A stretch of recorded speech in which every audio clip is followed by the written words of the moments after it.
Welcome back, everyone, to Pray for Death. Session 2, it's a good start. Everyone's alive, no one left. I consider that a win. In our last session, our Red Mantis assassins were introduced, the 5 of us working together to take on a contract here in the ocean region known as the Shackles, taking on a Blessed of Besmara, who claimed themselves to be the rightful queen of this region. Maybe if she were the rightful queen, she'd still be alive. She's not, though. And most of the remaining crew members and enemies were allowed to leave alive by your hands. They're maybe second in command, maybe just a hired mercenary, a witch, showed you where the hidden stashes of wealth that were kept here were hidden, and you allowed her to leave safely with her familiar. The birds, no longer controlled, flew off into the night, causing the heavy storm to dissipate overhead. And while 2 crew members were genuinely scared to death by you all, the rest rightfully fled. So where we are picking back up currently, it is late at night right now. You guys have just finished your mission. You have your ship that you could take and begin heading back to Mediagalti Isle, or if you would like to do other things, you are more than welcome to do so.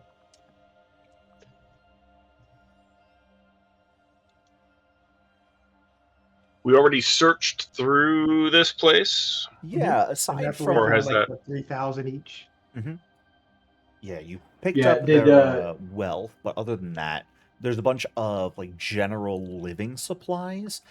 Nothing that would be valuable enough for you guys to like make coin off of. Yeah, we did we add those items that we bought to the character sheets, or are we gonna do that in game later? We're gonna do that here in probably a couple minutes. All right. You guys got to get to a place where you can buy things first. Yeah, I just needed to know if I need to go remember what we bought. It's on the sheet somewhere. So As long as you've got it in mind, you're good to go. So it is I see. it is my call that we have, or not my call, but it is my thought that we should head back and report that we have completed the task. Not to I mention, agree. we've got we have her symbol that we must return. Yeah, that Besmar a holy symbol, which actually she did have some things on her person you guys could take that might have some value. Specifically, aside from her religious symbol, she had both a cutlass and her leather armor that have some minor enchantments themselves. Nothing too major, but value if you wish to sell it. She also had a couple doses of some poisons on her that she never got the opportunity to use that you guys are free to take for yourself. Specifically, a dose of cave worm venom and 3 doses of clubhead poison that you guys could pretty easily take for yourselves. Considering her background in venoms and poisons and blah, does she have that documented anywhere? Because that might be a good thing to bring back to the Red Mantis. Like recipes? Yes. Go ahead, give me a perception check, see if you can find any.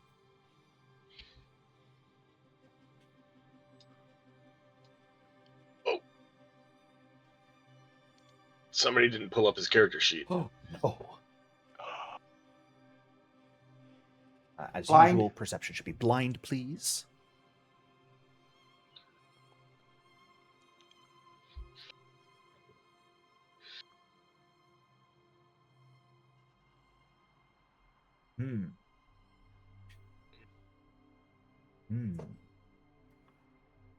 Remember when I started by asking us to continue rolling well? Bobby took it to heart. We either did or didn't. Oh, there we go. I'm going to ask you Oh, to we're do the going the opposite other of what you direction. just did. Hey, you got to balance. I'd say You get rid of the bad when you need the good. right. I just fixed it for us. You know I what? can You did tell better by than your Lucian. I'll impression. give you that much.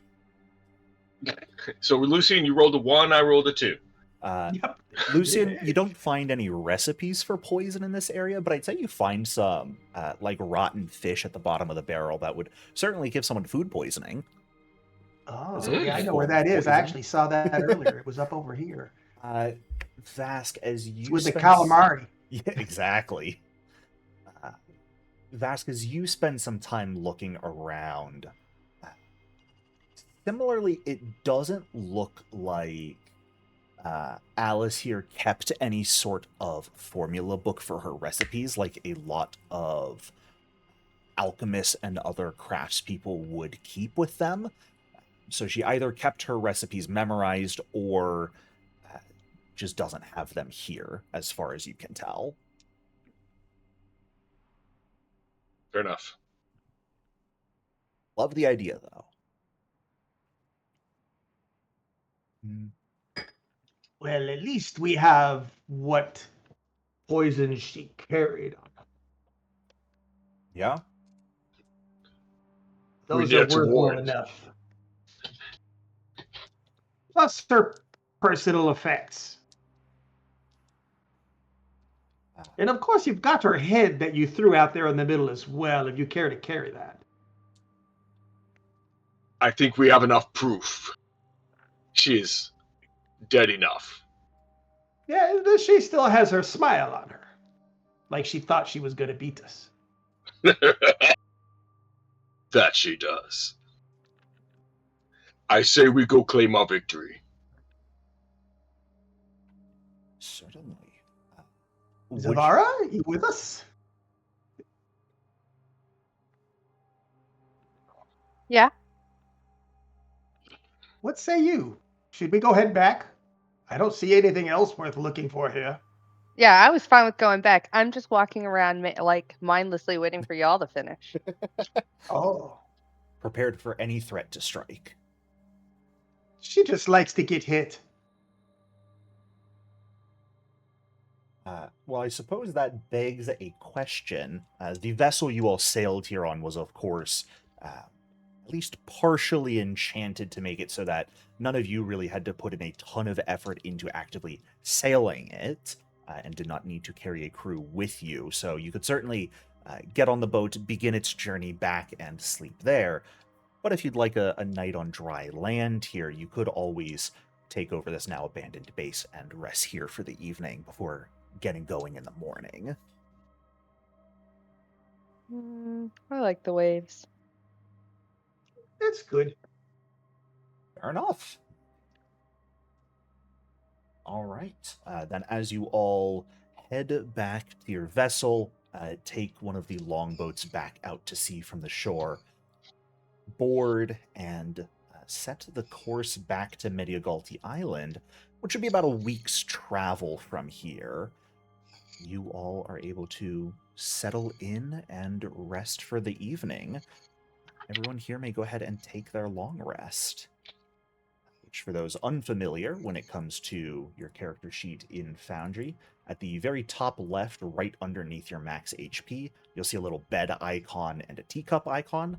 The bed performs a long rest, and then the teacup locks in what your daily preparations are.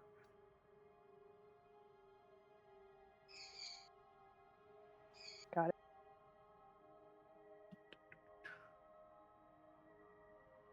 Okay. Is there food here, or do we need to eat a ration? Honestly, when it comes to ration tracking, if you guys want to, you are welcome to do so. You guys aren't really going to spend far enough away from civilization during this campaign that you wouldn't be able to get a good meal at any point. So, You can certainly Yeah. use your rations, but you don't have to if you don't want to.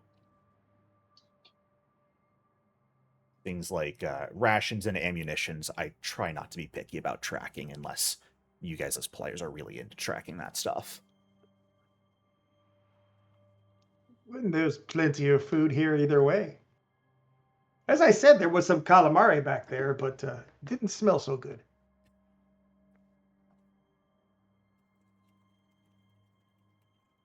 All right. I think Lovely what to see. I will ask here then, because journey at sea, especially with clear skies, the wind at your sail, it's going to be a very peaceful journey back. But I will break it up as something will happen partway through the journey.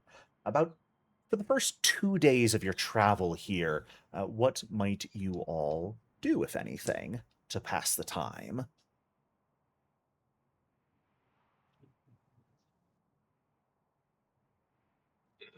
I think Malric would mostly just be reading the holy text of Achaekek and preaching to what I assume are all of his followers or her followers, given the company I'm keeping.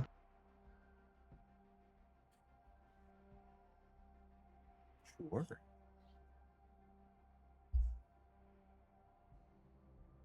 For the most part, You know, go ahead. I was going to say the ocean is fascinating to me. For most of my life, I spent in the jungle. So to see this much water is still amazing. So to get out, to take a look, to wander the deck, and then, obviously, fitness stuff, periodically just get back to wherever we rest and train. I'll try to kind of refocus my inner goals and spend most of the time meditating. Sure. Lucien will fascinate himself with the intricacies of the actual longboat and the sailing, being mostly held to certain standards. He doesn't get that freedom of being out in an open sea as much as this, so he's just going to find fascination in that and just watch the waters, watch the boat, see if there's ways that he can change course, like if he can figure out how the different things on the boat itself work. Yeah. And if there's magics that cost it, he wants to learn the magics. Go ahead, give me a recall knowledge, but tell me, do you want to focus on the magical side of things or the mechanical side of things? More of the magical. I find it Sure. fascinating that this thing is steering itself, and the fact that if I could replicate that, then I could do it for myself. Yeah, absolutely. So, recall knowledge. We got that down at the bottom here. No. I thought didn't we have a macro or something for recall It knowledge? should be in your basic action macros, the 2 option on your Got it. hotbar. Actions.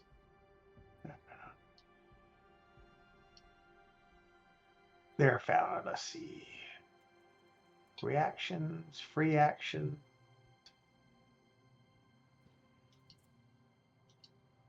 Recognize. I'm overlooking it. I don't see it. It should be if you've got your basic action macros open. Yep.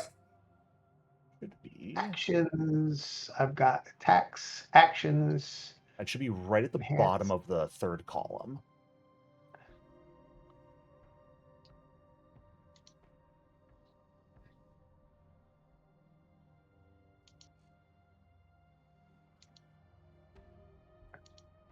All right, maybe I'm looking in the wrong spot. On my character sheet, under No. actions.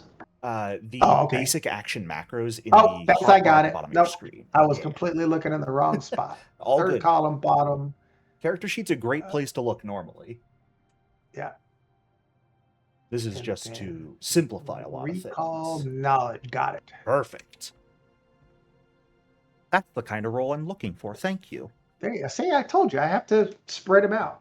Now, I will say, in this moment, doesn't really matter, but you did roll as your familiar instead of as you. Oh, okay. But I got know the your wrong dice modifier is selected. quite high, and you rolled a natural 20, so... Oh, yeah.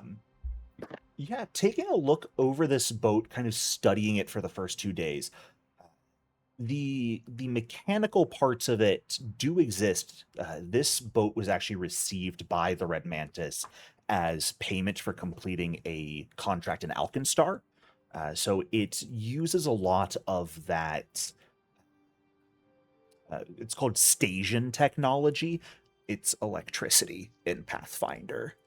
So that has been adapted into how this boat functions, but the magical side of it is effectively an automated casting of the Know the Way cantrip constantly, with a programmed destination put in so that the boat will constantly be adjusting course to steer in effectively a straight line towards your destination.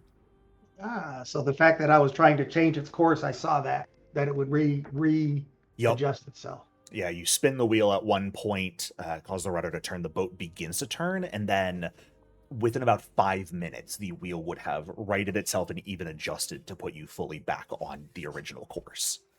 Cool. There are, of course, additional sensors to check, like underwater rocks nearby land, to make sure that the boat is not going to damage itself and run aground, but overall, it is actually a pretty simple use of just repeating basic magic that allows this to navigate. On the morning of the second day, though, as you all wake up and head to the galley for breakfast, someone else is there. Someone who most certainly was not on the boat before now. Mm-hmm. A taller, bronze skin with long white hair Ivaran man. So half elf, half human. His red eyes, wearing leather armor, no weapons visible, but a red hooded cloak as well, with the hood currently pulled down. Specifically, looking something like this. He sort of sits at the table nursing a cup of what appears to be freshly brewed coffee. As you all begin to go about your morning. Good morning to you all. I'm going to go get some coffee like he was expected to be there and sit across from him. So Lucian's just going to go see him, not react, grab whatever he made the coffee, and then sit across from him and say, welcome, I would say. On the other side of the table, Vosk takes a different angle from Lucian, but also, if there's a position that would more adeptly corner this person. Yeah, I mean, you could certainly kind of keep to the side if you want to remain standing. You could cover the door, you could cover sort of near his back if you'd like. He is not sitting in a way that really protects himself from attack. His back is fully open. He's sitting very relaxed right now. He fully seems to be comfortable and confident. Which shakes mine.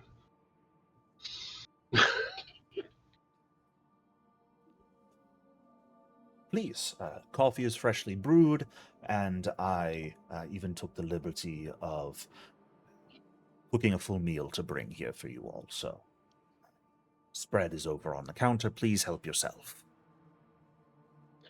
Does he look like he's adorned in anything that resembles Red Mantis anything other than the fact that he's wearing red?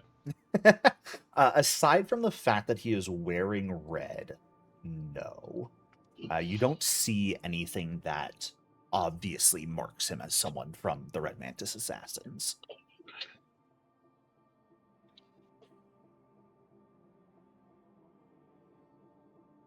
If any I of you look are over worried. to Zavara and Melrick and kind of raise an eyebrow and says, "Do you know this gentleman?" I do not. Oh, I've never seen him. I don't think I do. Let me ask. Do I know this guy? Malric,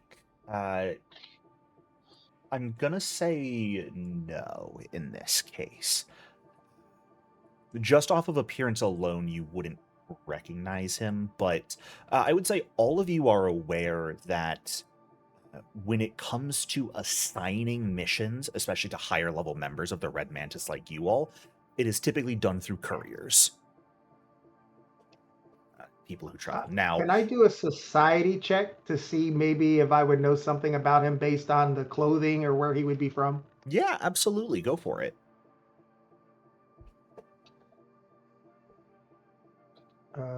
Straight to you. Sure.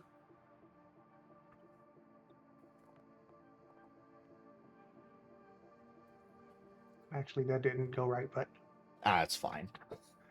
The very sort of bronze skin he has is quite common in people who live in the south, people who live here in the west. So, here in the continent of Garund, the Shackles, that does include Mediagulti Island. That is a very common, tannin skin color to see people have. The armor he's wearing very much... You don't see any marks of battle or anything on it, so either he's very good or he's more wearing this as kind of just decoration purposes.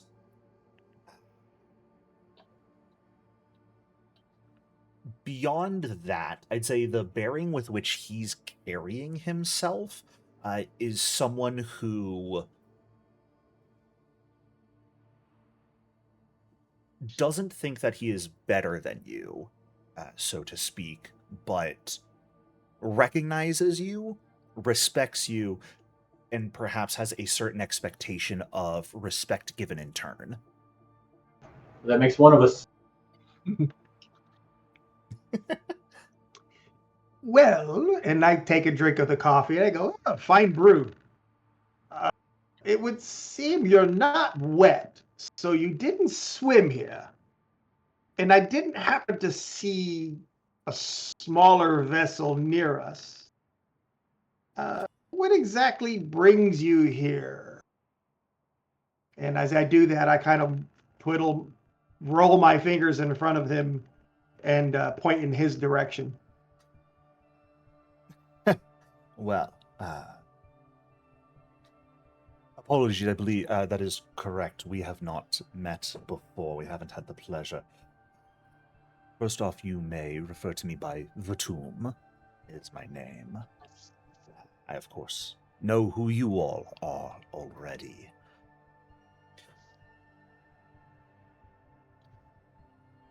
Normally, Vatum? Vatum, V-A-T-U-M.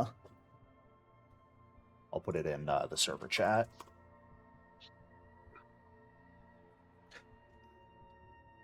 I must apologize for breaking normal protocol. That might be why you seem on edge right now. Normally, you would return, present your trophy, and have some time to rest before heading out on more business, but we've had a rather urgent request come in. And, a new target so has you been are a selected. courier then? That is correct. Just not one that we know of. I operate directly in relation to the Blood Mistress and the rest of the Vernai. Well then. Malric, as you cast a spell here, which does have very clear signs of being cast. So to be clear, I was just throwing my daily spells out there. They would have come. I mean, cool, if he's here when I'm casting my daily spells, I'm not going to stop. Yeah. But no, you're good. These are all 8-hour plus spells. Yeah, you probably would have been like fully casting them as you came into the galley then here in the morning, just as part of daily prep, which he did not care in the slightest. I would say you don't see anything invisible around or on his person right now. So, normally, of course, you all would return. I believe with your contract here, you did pick up the target's holy symbol. Yes, I look back. I says, "Who happened to pick that up? I know I didn't." We just threw it in the party stash. It's in the pile of stuff Oh. over there. So we've got it in a we got it in a pile of stuff that's sitting right outside the galley for now. Of course, we didn't see much worth in it other than that it was just proof. No. You guys would all know when it comes to like dispatching people of faith, the common practice of the Red Mantis is to take their religious symbol, present it back to the Vernai or potentially the person who made the contract. When taken to the Vernai, it is the leader of the Red Mantis who would take the holy symbol, present it to the gods herself to basically say, hey, I know we killed someone who worships you, but we still respect you, so leave us alone. So it is, there is meaning to taking a person's holy symbol as a trophy because it's part of what keeps the gods off of your guys' backs.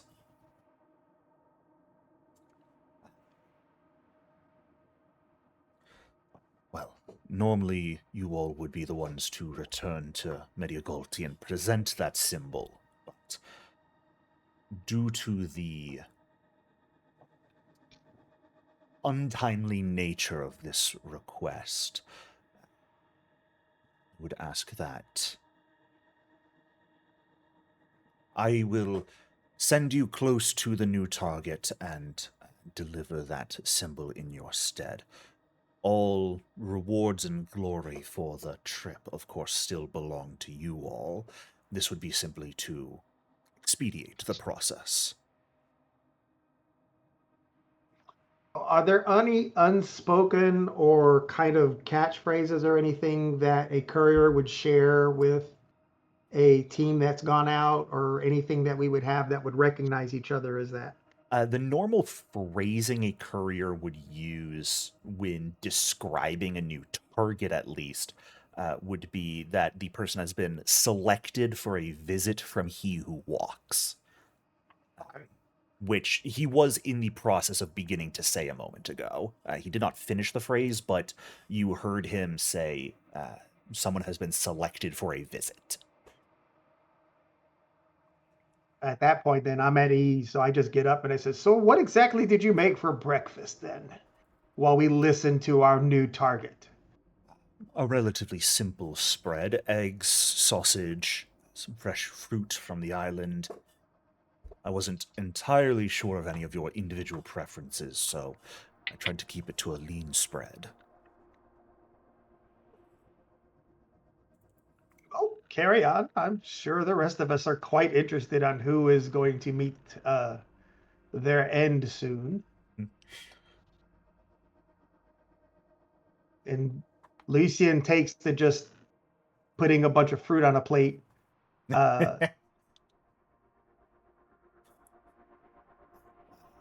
May I ask, how comfortable are you all with colder climates? This target is quite far to the north from here. Quite fine with it as long as I have the cold weather clothes required. Certainly. I have not been there, but I will go wherever I am needed. If there is prey, I will hunt there as well. I myself find the cold might be so exhilarating. Cold of the flesh, a little bit of chill. Reminds me of the darkness. too often do go hand in hand, don't they? That they do. The shadow does not see much of the light. Your target for this mission is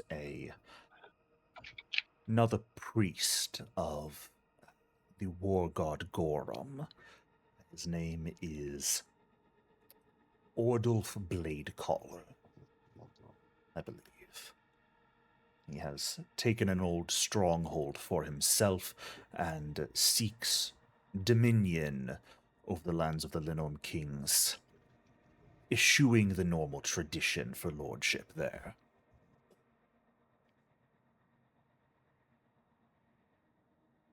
Well, we can't have that, can we? You must follow tradition. Indeed. How Is there one any specific way that they want him to die? Publicly, quietly, want his head on a stake? the usual, permanently. Yes. That's kind. We could definitely shall make be sure done. they can't raise him as well. What was that, Vask? It shall be done. Of course. Once you all are finished and ready, I will send you all the majority of the way to your destination. From there, horses can be easily acquired. I would recommend picking up some goods and masking yourselves as merchants. The town closest to Ordulf, as far as I'm aware, is relatively distrustful of outsiders, but does have merchants come through every now and then. There should be a caravan there still for another week or so. I sit that back across from him, and then I finish filling his coffee, and I go, very well, that sounds interesting, but this ship seems to have a mind of its own. I've been watching it the last couple of days, and every time I try to change its course, it returns. So would you happen to know a way to alter that course? I would imagine so. Well, the original engineer of this ship unfortunately no longer walks the earth thanks to our comrades. I am not entirely certain myself. Given some time, I could certainly probably figure it out, but at the moment, I am afraid the mechanisms by which this ship steers itself elude me. So then I imagine we will be making trail once we hit landfall. No need. I can send you all there with a few minutes and a good old snap of the fingers. Oh, how interesting. My favorite way to travel. Yes, quickly. Nothing quite beats teleportation when you have the ability. You'll have to show me that in your book. If that's what you use. He just gives a smirk. Unfortunately, I have no such need for tomes or companions to help me know my spells. Then you are missing out, my dear friend. And I have Blight fly up and land on his shoulder and peck at some of his food. All right. With a grunt, Vask grabs whatever he can snatch for breakfast Yeah? and then walks to wherever he kept his supplies and just Wherever you want. starts preparing. Goes, grabs his gear. It's like, all right, if we're gonna go do this, so be it. There is no immediate rush. I will be teleporting you all to the city of Trollheim. You should be able to arm yourselves, acquire horses, any goods you would like there without much issue. It is close to 5 days on horseback from there to your destination, so as long as you have some time to blend in and prepare, you should be fine. But, of course, as usual, carefulness will do you good. I believe most individuals of that settlement are followers, if not worshippers, of your target, and so outing yourselves as associates of the Mantis may not get you very far. At least not until the job is done.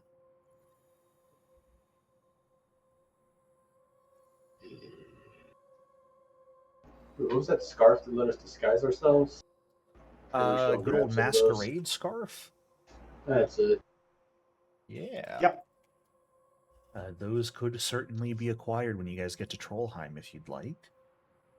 Definitely would last longer than most of our illusion spells. Yeah. Many communities have orc. Does this community also include orc? I can't say off the top of my head that the town outside of Ordulf's stronghold is known as Glacier's Rest. I don't know if any important individuals there themselves are orcs or Dromar, but with the relative proximity of Irison and the lands of the Linnom Kings to Belkzen, they would not be uncommonly found there. And I'm quite sure that there are folks as ugly as you are. I was not the one to say it. I challenge that. You think they're not as ugly as you are? Surely there are none. It is a point of pride. Your looks are a point of pride for you? Or lack thereof? I have earned every scar I wear. Every scar is a tale. Fair enough. He's got many scars. And I shall earn more in this.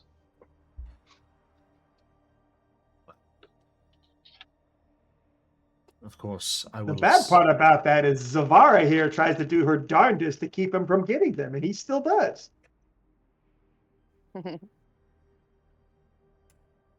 I think he does it himself. I don't know. Have you ever listened to him talk about some of them scars? I try not to. And at that time, Blight starts reciting one of the tales of the scars. Oh, no. Yes, Blight speaks. Well, Vatum here will absolutely send you all off as soon as you are ready. Do you have any further questions? He doesn't really know much about your target's location, defenses, anything like that, but he does know some things about like who exactly your target is and his history, if you are interested. But really, if you have any questions, you are welcome to ask. Oh, okay. I wanted just the background, just a quick overview of him. Yeah.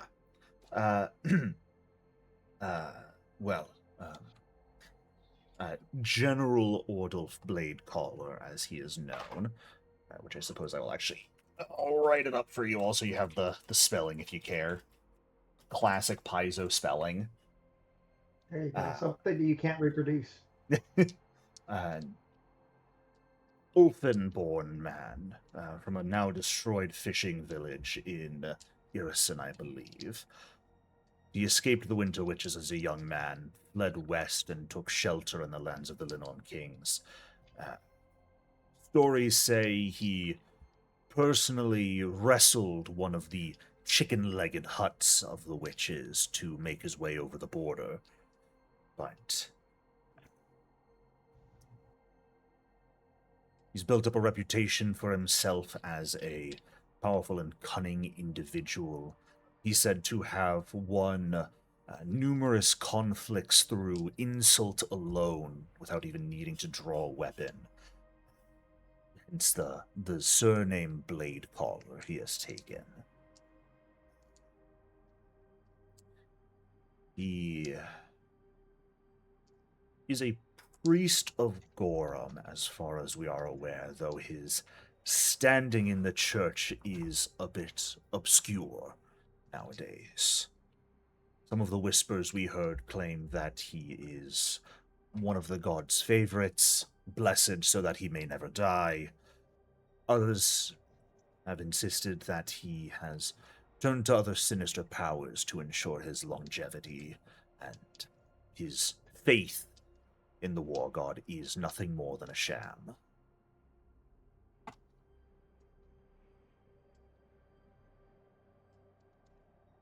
Good to know when we're going to try to kill him. Untested. We'll do much better than try. What happened to the last who tested his ability to die? All He we are died. aware of how were swiftly slain themselves.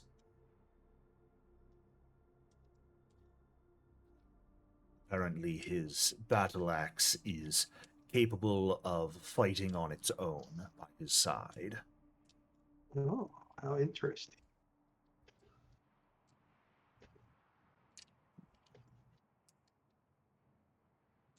But normal business, of course. Find him, infiltrate, take him down. Make it known that the Red Mantis was responsible for his demise. And upon his death, you will return to Elismagorti fully this time to present his personal religious symbol.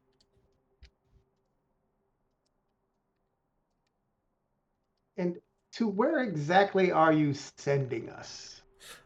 The city of Trollheim will be where I send you all. Which Trollheim, for those of you wondering, up in the lands of the Linorm King, is the capital of the region known as Hagreach. It's on a major road and river. It's about 150 miles south of Glacier's Rest, the town effectively where Ordulf has his base outside of. So, well, it's sort of a large settlement, so you can appear there without anyone really raising an eyebrow. It'll give you a chance to stock up, acquire some new gear if you would like, and make your way out into the tundra. And Hagreach is known for its, like, beauty pageants. No? Probably not. No. It is known for bordering Irison and dealing with the witches of Irison quite frequently. It's, current king, King Freyr Darkwine, has publicly called Ordulf a mountain squatting troll.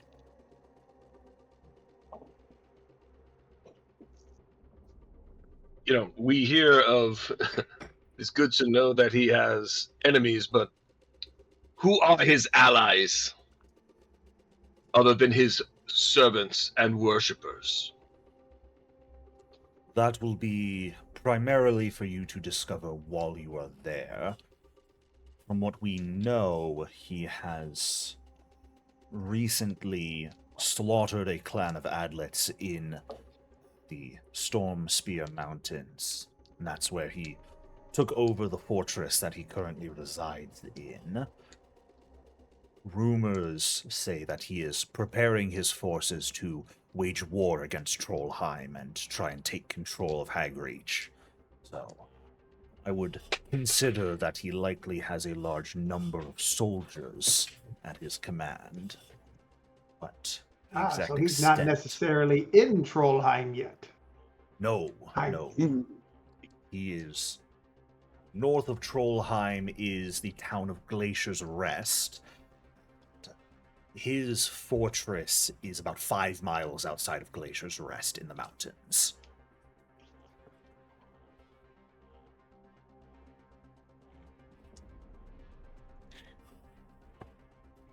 No less he shall die. In his cold. Very good. That is the ideal to hear. So the sooner you get us there, the sooner we can start. I think it's probably time for us to make our leave, yes? Have you all finished your meal? Burp. For the most part. The coffee was good. The fruits were fine. The eggs were a little bit runny, but sure. Such delicate cooking is not my normal method, but I'm glad you appreciated it. It will take about 10 minutes for me to complete the spell once I begin, so make sure you have all of your supplies here and are ready to go, and I shall send you all on your way.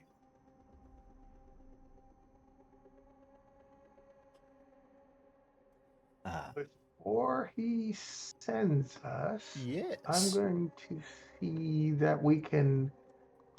Here, where is it?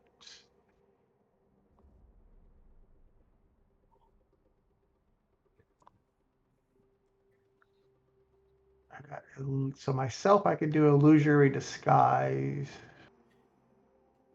because we don't want to appear and looking the way we do. Trollheim, you guys would be fine to appear in. It's really Okay. once you get to Glacier's Rest, everyone in that town is basically under Ordulf's protection. So that's where you probably want to be disguised. But you could probably, that's why the tomb here recommended you get like horses and maybe some goods. You can pretty easily disguise yourselves as merchants without much issue. A hooded cloak goes a long way with regular people to disguising yourselves. But if you do care about illusory disguise, certainly being able to cast that is beneficial. It does only last an hour, so keep that in mind. Right. Yeah, for 30 gold, the scarf will let you do it every hour Yep. through infinity, so. Yeah, once we get there, we can worry about the illusory disguise. I mean, I'll just pay 30 gold for the scarves. And honestly, it's less for disguising our person and more for disguising our clothes because we're all wearing Yeah, Mantis that's armor, my I think. thought was. Yeah. Alrighty. Anyone have anything else they'd like to get done before you teleport to the frozen north? No, I just make sure that I've got myself all squared away. I'm very meticulous in how I look, and I pull the red hood over my red tinted ends, pull my hair back so I'm not quite as obvious. All right. Sounds good, Malric. Vask, you've got a life connection today. Hot dog. Woohoo! Oh, and yeah, I guess the Guardian needs to decide who the bodyguard's going to be since the rogue's not here today, too. Oh, well, who's our next tankish? Who's going to be our next fighter?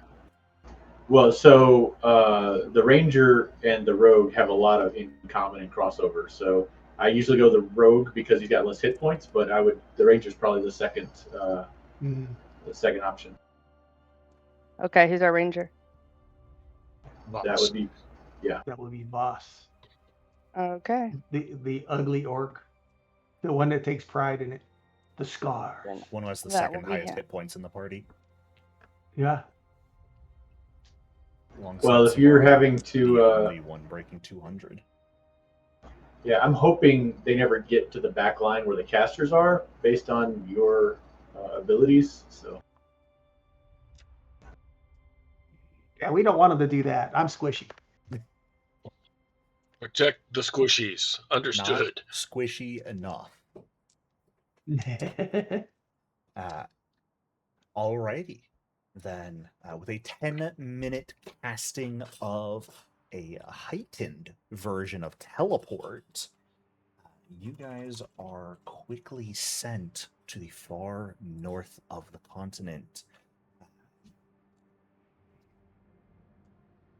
Specifically, I believe it is cast at 8th rank here as the spell bill is being cast. So, that on its own should give some of you some information about this courier, considering he seems to be freely casting 8th rank magic with which to tell Not your you all. normal courier. You know, they have to be somewhat competent. Yes, especially to deal with us. Well, it tells me he's higher level than us, so Yeah. At least level 15. Could be higher. But as the spell completes with a 10-minute cast, you all quickly feel a strange sensation. It's almost as if your body is folding in on itself down to a single point right about your midsection before it unfolds itself inside out. It's a very awkward experience. Those who are not used to teleportation very frequently find themselves sick for a brief moment. But to individuals as experienced as yourself, I expect you would have at least dealt with it once or twice before in your time as assassins. Very quickly, the bright sun and cloudless sky, the rocking of the boat under the waves, is replaced by a wall of gray ahead of you and above you. The sky, heavily overcast, burgeoning clouds look as if they are going to storm any moment. The ground covered in a light dusting of snow over hardened earth. There is a path that you all appear standing alongside of. Ahead of you, a large city, sort of nestled amidst some hilly terrain. There is a large, very sturdy-looking stone wall surrounding the city that you expect to be Trollheim. You see smoke coming from a myriad of chimneys within. Even at the distance you are, appearing maybe about a mile away from it, you can hear some light sound coming, wafting through the air. On the road, you guys see off in the distance what appear to be a few caravans here and there, some groups of people walking, heading to and from the city. Thankfully, you appeared in a remote enough location that you do not appear right next to anyone scaring them. But you have arrived at the city of Trollheim. Vask scowls and looks at the sky in its grayness and looks down at the rocks of the ground and scratches at it. This is very unusual for him. Just kind of shakes his head and grunts. This is the North. I do not like it. Oh, do you not feel the chill on your skin? It is It is cold. fabulous. Mm. Do you have much experience, Melrick, with the North? This weather is very accommodating. given that I have been without the unnatural colds during the past week, I really appreciate this. That's a real life reference. I'd say most of you can make a quick estimate. It is probably at this point maybe about like between 15 to 20 degrees Fahrenheit outside with you arriving here. Oh! So below freezing, and definitely spending a long time out in this cold without a way to warm yourself up. would be quite fatiguing for anyone, but for anyone who knows how to take care of themselves, not terribly difficult to deal with. So I Making just looked quick it up. note of what. Go Go ahead. I was just gonna say I just looked it up, and a level 2 magic wand is 160 gold, and it was it environmental endurance, I believe is what it's called these days. Protects you from severe cold. So I'm gonna buy me a wand, just because it lasts all day. So if anybody else wants to buy them a wand, I can cast it on them. Or you'll probably be okay with cold weather gear at like 8 gold or whatever it is. What kind of wand is this again? It's environmental endurance. I don't think you have enough gold for it unless you. Well, I mean, you haven't bought anything yet, so if you don't want that charm of acid resistance, you could get one. But honestly, you got a good fort save. You can probably just buy those cheapo clothes. Normally, cold weather clothing is enough to negate the damage dealt by severe cold.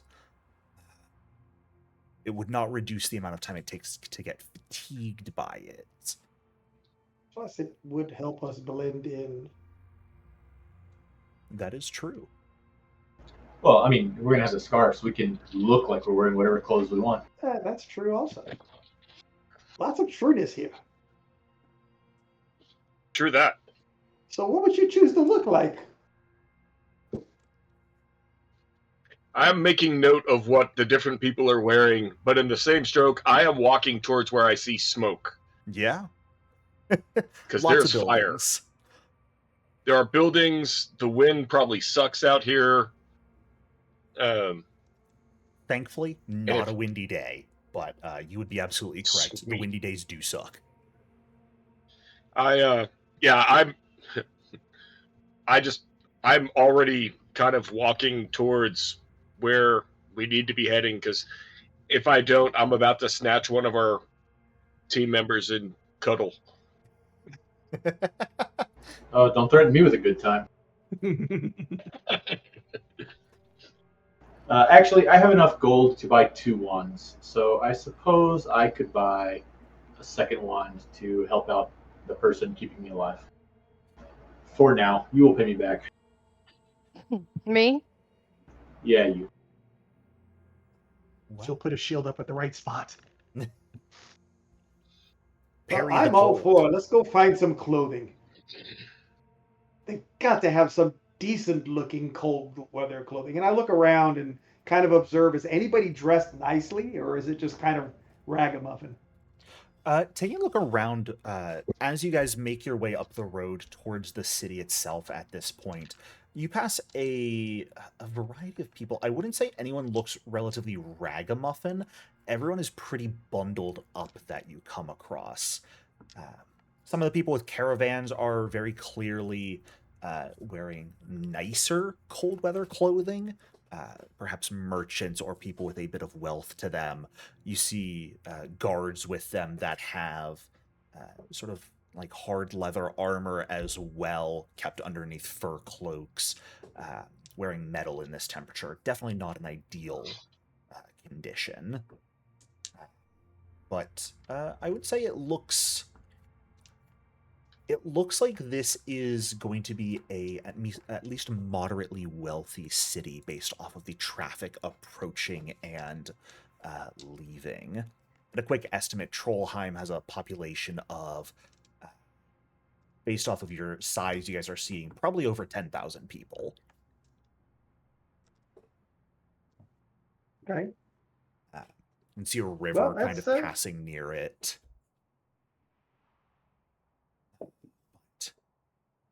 I guess let's follow the smoke. Maybe we can find a store there. Yeah. Heading up to the city, it's not terribly difficult for you guys to get in. I'm just going to say it's reasonable to say all of you have like a fake identification for yourselves that does not describe you as Red Mantis assassins. So you can easily make your way past the guards and into the city itself. most of the buildings you can see do appear to be built pretty sturdy. For the most part, heavy timber and some thatch here. There's some reinforced stone used here and there. Relatively narrow, kind of winding streets. It doesn't appear that this city was built on a grid or anything, so it's a lot of very densely packed buildings. There's a central keep that you can see. As you make your way further into the city, smoke coming from a number of different buildings, some homes, some like inns and taverns, a number of different stores. There does appear to be like a pretty bustling marketplace as well. But if you are looking for direct clothing, magic items, things like that, those you would probably find a couple different specific stores for. Shopping montage. Yes, absolutely. Not gonna go through the RP of shopping unless you guys want to, but you guys do all have a hefty amount of coin you just got from your most recent assassination here that you may buy things with. What I will say, the masquerade scarfs, if you want one that can be cast repeatedly, you're going to want to get the greater version, which is 7th level and costs 340 gold. The second level one that costs 30 can only be activated once per day. Ah, crap! I didn't realize that. Puts a mild Never mind. limitation on being able to constantly disguise yourself. So, if you're looking for the easiest way to get a constant disguise on yourself, 340 gold for a greater masquerade scarf is the way to do it. Well, I guess I could just wear something over my assassin robes, right? Yeah, absolutely. Oh, then again, I do look like a mantis, or halfway like a mantis. Maybe I should. Yeah, I was gonna say between the two of y'all are wearing that mantis armor, right? Zavara, you've got that like Yeah, full I am. shell armor going on, so like you're like a red beacon. Yep. I mean, Well- all I got is I got a red long coat on with a hood. Well, yeah, I didn't even think about it, but he was right earlier. We could just have our cloaks on, and you won't be able to tell until we get into a fight, and by then we don't care. So Yeah. Truly, the people you are dealing with, like Glacier's Rest itself, just a cloak would probably be fine. When you actually go to infiltrate the fortress itself, that may be where something like a disguise would work really well for you. But that kind of comes to how you guys want to infiltrate. If you want to focus on disguises, if you want to focus on stealth, if you want to focus on just silencing every living thing you come across. hey, Pat, just so you know, we can hear you typing. Nice mechanical my bad. keyboard.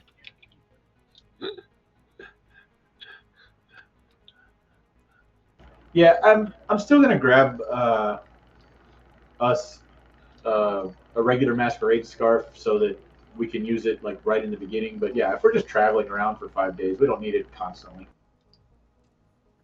Alright.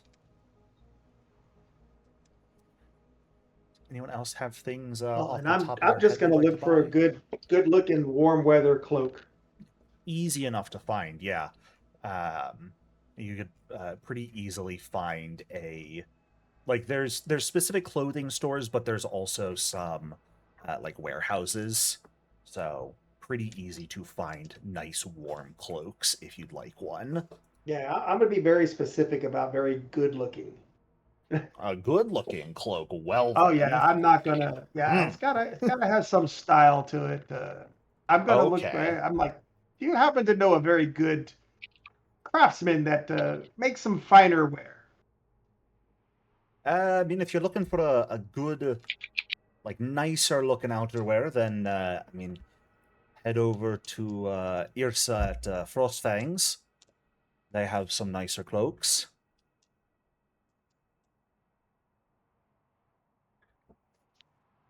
Irsa, very Irsa. much. We're good. I mean, we are merchants. You know, we do like to trade, and we have to show Oh. ourselves of some wealth. Well, certainly, if you see this like random person on the street you asked, kind of clocks you all up and down. I mean, if you're looking for goods to buy and sell, then Whale's Hoard over by the docks. That's a great place to do some trading, especially if you're looking to buy or sell from non-local commodities. But if you're looking for the nice clothing, Frostfangs, that's a good place to go.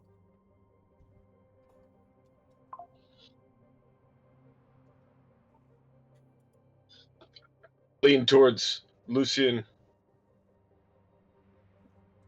We should make sure to dress like the locals, albeit outside of your favored style.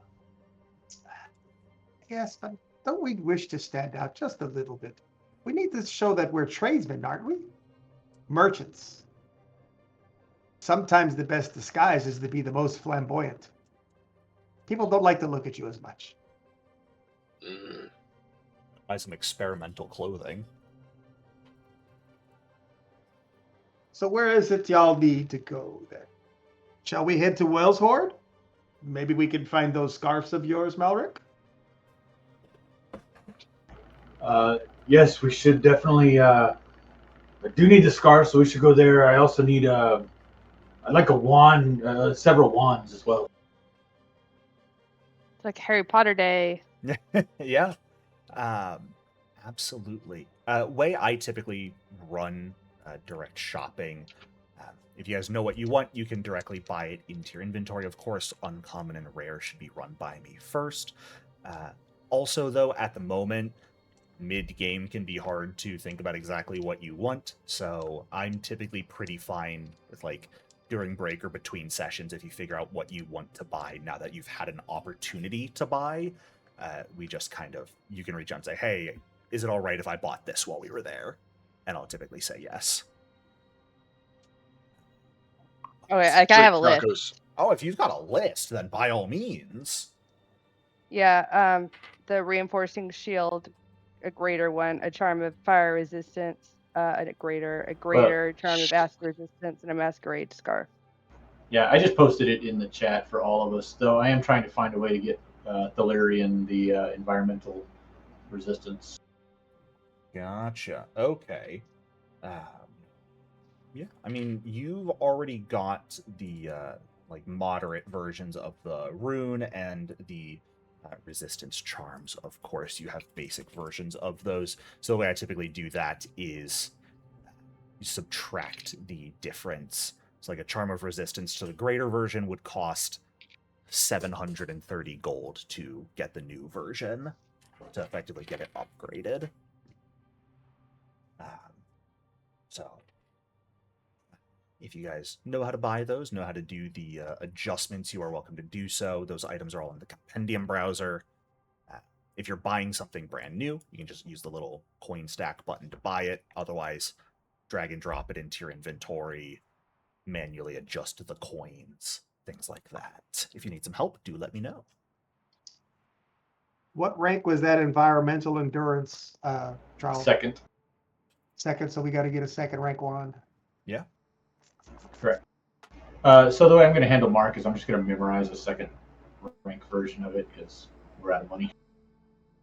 Sounds good. If we ever come to a place where 20 foot of darkness would have been great, we can get mad at him. I mean, you guys did just all get 3,000 gold, I believe. Yeah, but you might have looked in chat and saw that list. It's expensive. So that Spellwatch armor rune is exactly 3,000 gold. Ah. But it's really good for our rogue not to go confused and kill us all. We love confusion. What a fun Not when status it's aimed effect. at my head.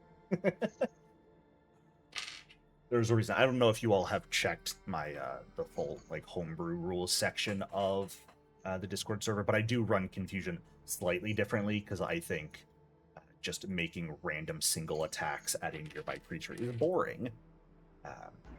So I tend to use confusion as a way to more so role play. How would your character actually react to suddenly feeling themselves surrounded by no one on their side anymore? Whether that's running, attacking, whatever it be, I leave it up to you guys, but I think it's a great way to further explore aspects of your character. Not that I'm going to throw confusion at you guys frequently. Blech. Confusion, not fun to deal with.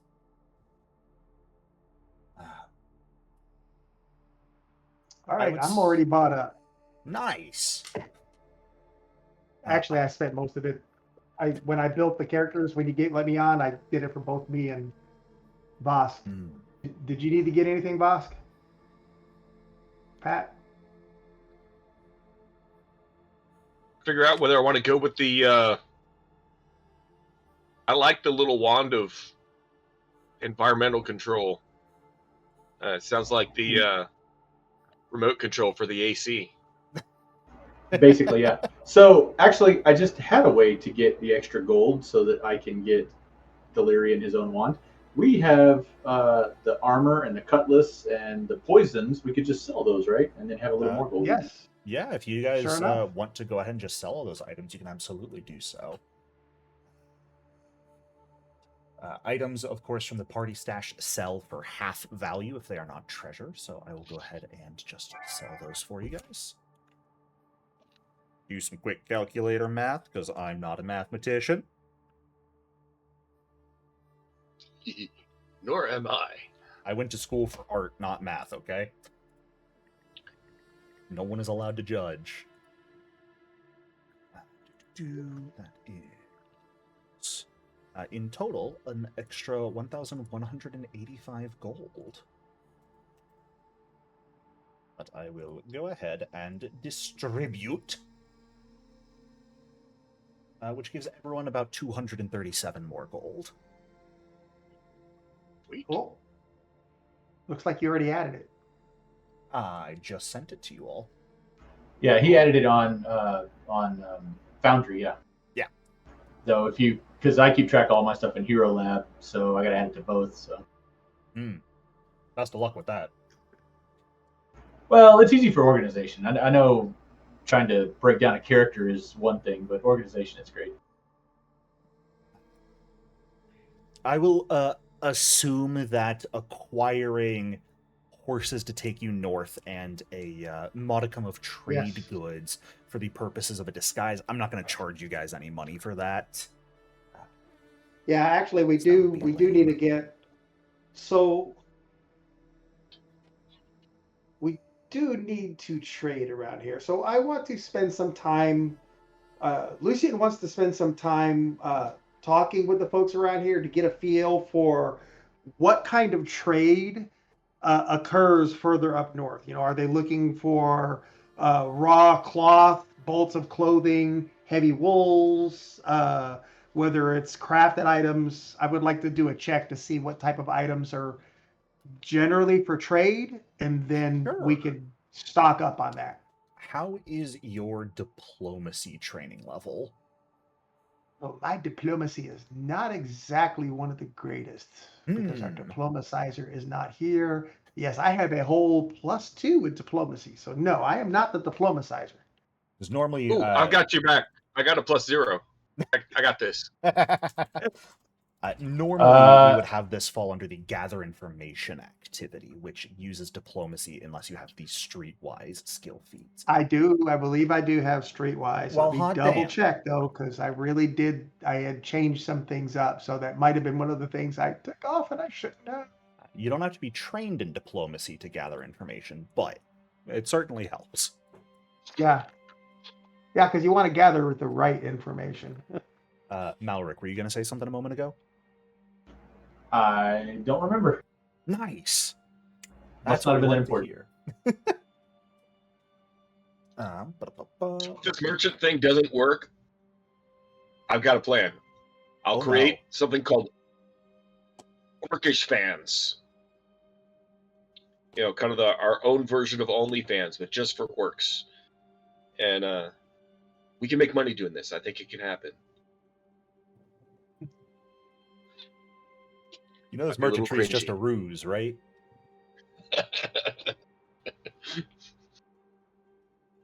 It's like, yeah, we're out of the assassin business. Now we're doing weird stuff online. It's so cursed. Definitely still sticking blades in people, though, just to be clear. It's yeah. part of the performance. Unfortunately, so it looks like one of the things that I abandoned because. So I'm going to give it a shot, even though I don't exactly know what I'm doing. Sure. Oh, please have dubious knowledge. So, Actually, at that I might have. I need to check on that. if you would like to gather information, you can just roll me a blind diplomacy check. If you want to do it, it is in the basic action macros underneath the exploration tab as well. Yep, got it.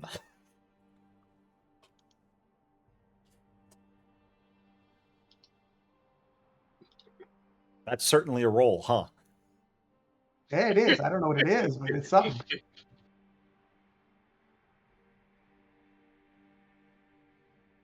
I think during your spending a bit of time asking around here, you'd certainly get an idea of like the items that are traded here in Troll's Reach specifically. But if you're looking for the items that would be traded, like merchants heading up towards Glacier's Rest, you won't get a good idea exactly what's being traded, but you will get an interesting tidbit that the traders themselves typically follow a caravan that like passes here through Trollheim up to Glacier's Rest and then heads east into Irisen specifically.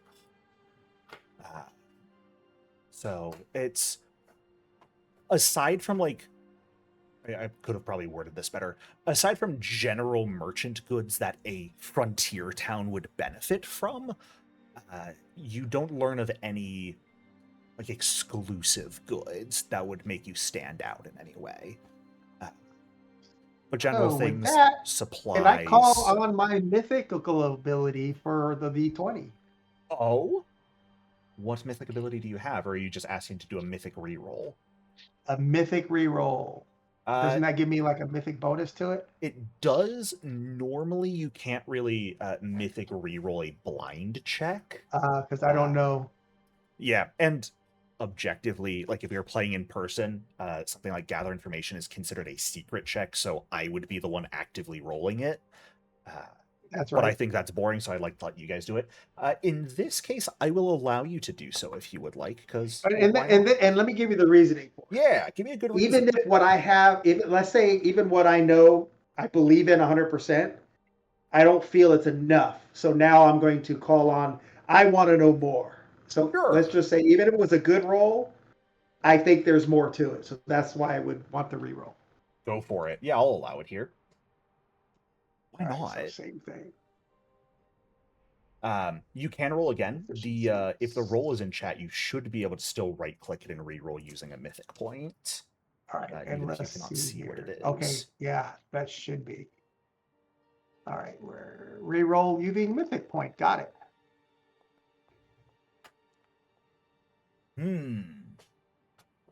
That is better. I'll give you that. One better. It's a lot better when you go from untrained to mythic proficiency. Yes, it is. So plus 24.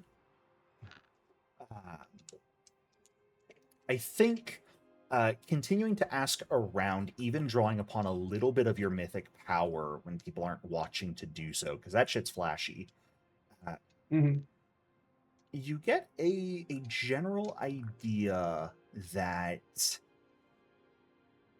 one good that seems to have specifically been picked up in Trollheim from caravans heading directly north is adamantine, which is, of course, a specific type of pretty difficult to work with precious metal. Not a lot of weapons and armor make use of it, but it is quite the phrase I'm looking for. Quite hard to break, quite difficult to work with. So they are actually very good for destroying things that are, like, if you use a weapon that's made out of adamantine, it's going to have a much easier time destroying other weapons and fortifications. Armor and shields made out of adamantine are going to be much stronger than usual. So I I kind feel of like look at this this as so it would seem that a precious metal is what is like to be traded up north. I'm not sure if that does us much good if we want to spend that much on it, but we can always buy a few ingots or rocks or whatever they sell of the darn thing.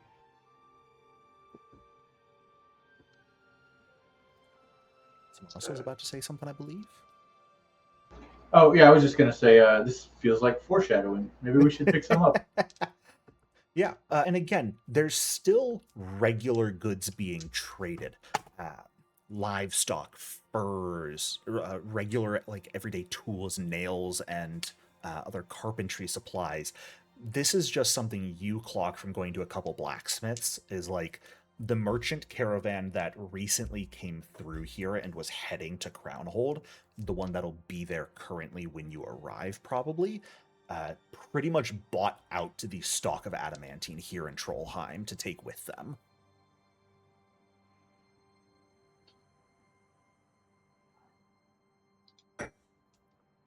Well, it sounds like we've got some items to get. Let's just get some supplies and some of this adamantine metal and a wagon to travel in. And I'd say we're ready at that point.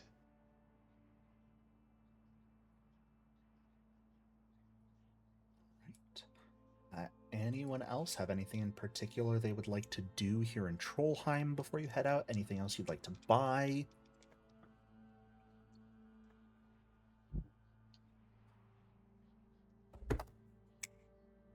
All my money's spent, and I have nobody I want to talk to. So, Oh, okay then. Huzzah!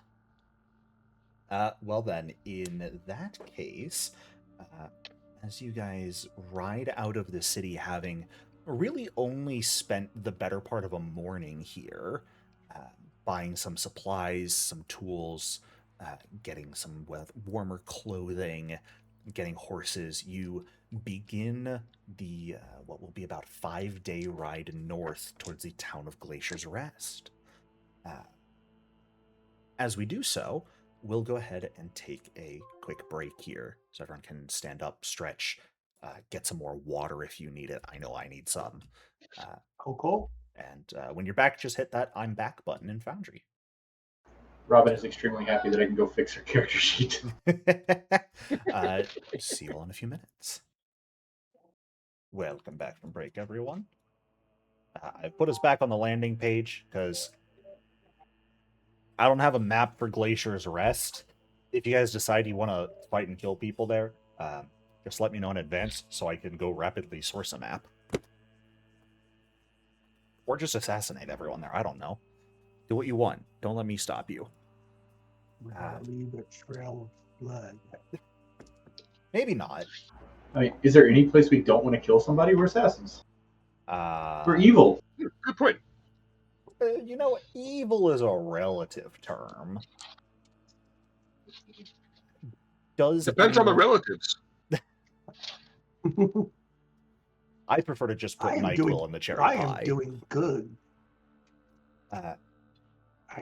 It's about 5 days by horse heading north from here, through open tundra and cold winds.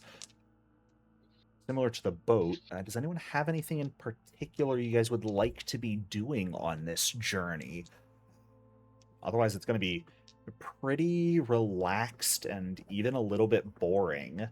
There's not really any threats out on the open road here. So you can kind of do what you want. I'd still be leaning towards, well, one, understanding the terrain, and two, I'm trying to look at my exploration stuff. But yeah, the I guess more somewhat scouting, making sure that we don't get caught unaware. Sure, yeah. I think that's And reasonable. I'm still fascinated. I'm fascinated by the whole tundra thing. Somewhere between fascinated and annoyed. Hadn't seen this before. Where are the freaking trees? There's one over there, look. Ooh, You just it's a rode past tree. Poor lost lonely tree. There's a bear over by it. Ooh, snacks. Never mind, there's no bear, no bear. I'm just going to be keeping my, Lucian is going to be keeping his eye out, searching around, making sure, seeing that if there's any other folks coming south down the road. Sure. I'd say at this point, over these few days, it would actually be an almost kind of lonely trek. You guys aren't really going to come across anyone else along the road. You're going to a pretty remote place as is. Conversation-wise, I'll be conversing with Malric. So exactly what teachings do you know? Oh, Achaekek, why me? I mean, I know all of the teachings of Achaekek. So what of his greatest accomplishments? So far, she has eaten the head off of every mate she has ever had. That's Mantis, right? Mantis do that, I'm pretty sure. That's pretty full. Bugs. There are no bugs. So would that be the reason why, Voss, that you pulled the head off of our last victim? So that you could serve it up? Like a volleyball. So just as a quick FYI, Malric, Achaekek is male. Oh, really? Yes. That seems... Okay, so that would be even better, because then the most amazing thing Achaekek has ever done is not getting his head eaten off. Yeah. His sister is Grandmother Spire, hilariously. That's right, I do remember that, yeah. Because Robin's last campaign character worshipped Grandmother Spider. Nice. He who walks in blood is Achaekek. You would think somebody Achaekek. that's a cleric of Achaekek would know something like that. Yeah.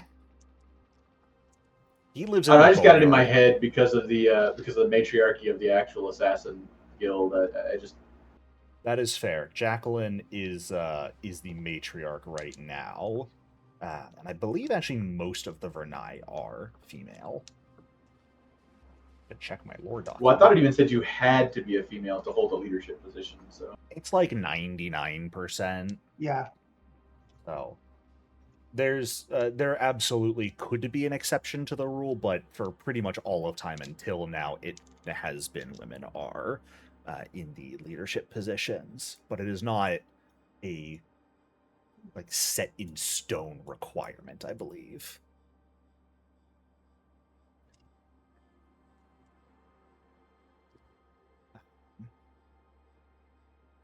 Anything else people would like to do? Just continue to bring up strange conversations with all the rest of the group. Just to be completely off the walls. Like, so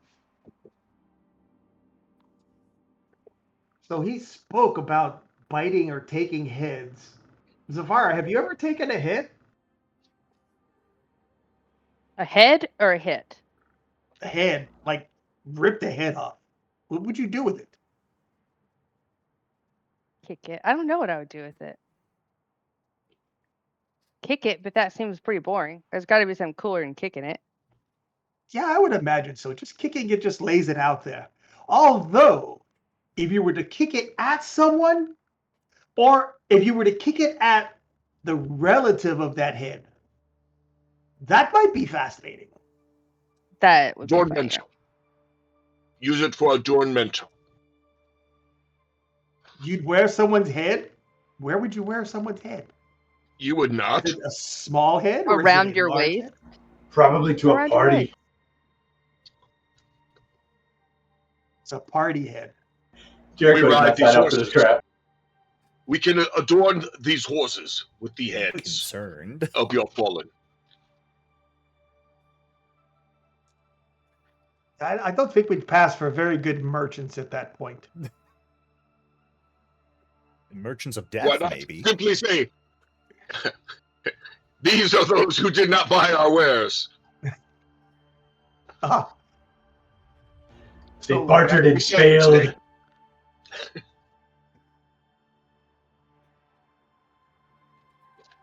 Checking some things.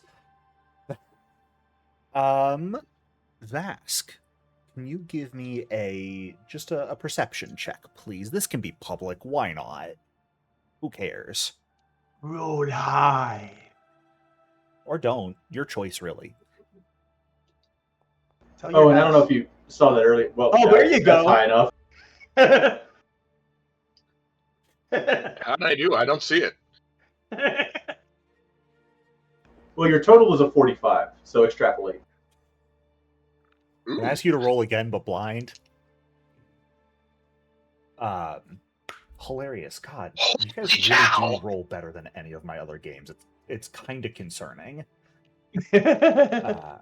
We use loaded computers. You're not supposed to tell me that. At least until like halfway through the game. No, I loaded it up with all these programs. You didn't have to roll again blind. I was joking, but you still rolled stupidly well. You rolled higher, if you can believe it. No. Yeah. I'm not sure how you rolled a 22 on a d20, but it's a miracle. On the morning It's of a Christmas miracle. we got the perfect weather outside for it. On the Oh, yeah, we have a campaign that's not raining every day. This is amazing. Oh, yeah. on the morning of the fifth day, Vask, you guys are like 3 or 4 hours out from Glacier's Rest by this point. Which if you guys need to, if you need to daily prep again, you can. You can kind of hold off on constantly casting your spells every day until we actually like get into direct combat if you'd like. Because otherwise, just as we progress time here, you'll be doing it constantly. So I will let you know like when the day you're going to actually want to start casting those things will be. And if something ends up happening beforehand, I'll let us go back and say, yeah, we know what you would have cast today. Morning of the fifth day or so, a couple hours out. Today is one of those days where there is a pretty heavy wind blowing, bringing with it an icy chill beyond that of the normal temperatures. This would be a morning of pretty severe cold for you all. You notice a large bird circling sort of lazily up in the sky. To someone of your stature, there's a couple things that catch your attention about it, though. For one, this bird is massive. It looks vaguely like an owl, with sort of white and gray feathers covering its body, but it is larger than most other animals you have come across.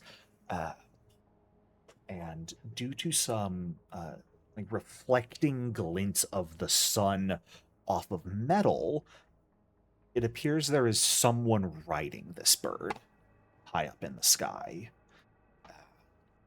As you continue to watch, as you guys are continuing to travel forward, it reminds you very much of someone patrolling. Assume we are seen. Look. A rider. They're not coming towards you or anything right now. They're just kind of wheeling through the sky, covering distance and keeping watch on the surroundings best you can tell. But they have probably noticed you. So how far away is it? Can we tell, like, if there's any heraldry or anything on this rider? When you first spot it, it's a couple 100 feet up into the air and away. I'd say on that perception check specifically,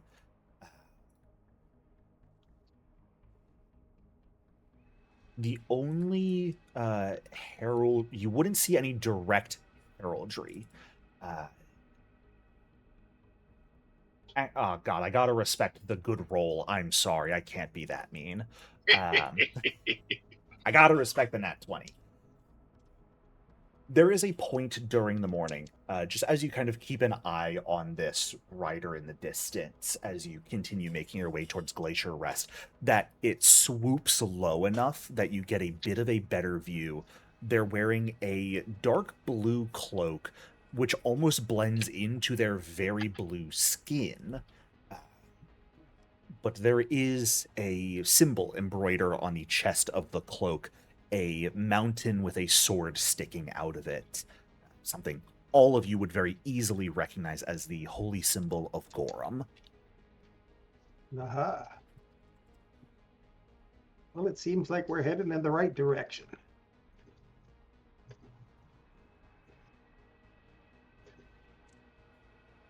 It looks exactly like this thing on the landing screen, just big guy pointing sword at you. That's not true, but it'd be fun if it was. It looks exactly like actual Gorum? Oh dear. No, just his holy symbol. That'd be funny if it looked like actual Gorum. Here's just a guy pointing a sword at you. But it is kind of the two-tiered mountain, hills at the bottom, and a sword sticking out of one of the peaks, the holy symbol of the god of war. So, very clearly, likely connected, perhaps in some way, to Ordulf. But as the morning progresses a bit further, a town comes into view. Ahead of you, across the open tundra, crouching across a sort of upward thrust escarpment of stone, is a relatively small town. You're looking at maybe about 100 feet above the surrounding plains. Beyond it, the massive Storm Spear mountain range, of course. And you can see the road kind of splits off, heading towards the town itself, and then splitting off towards the mountain. As you turn towards the town, begin climbing the stone towards it, you can see the town itself appears to be pretty well defended for a frontier town. Palisades made out of like chopped down pine trees, seemingly both built for protection against like wildlife creatures and also to block out wind. Clusters of some log cabins. You see like an ale house. There's some trading posts built here. And then kind of centered in town is a massive longhouse that you see ribbons of smoke coming out of sort of either end of it into the air instead of through stone-built chimneys. You see, even as you arrive, the town is... It's somewhat bustling. There are a number of people out and about on this cold day. There are a number of horses kind of stabled near the entrance of the town. It appears, based off the liveliness of this town, that caravan of merchants is still here. For reference, size-wise, this town looks like it has a population of maybe a bit over 1,000. And it does appear pretty primarily human at a first glance.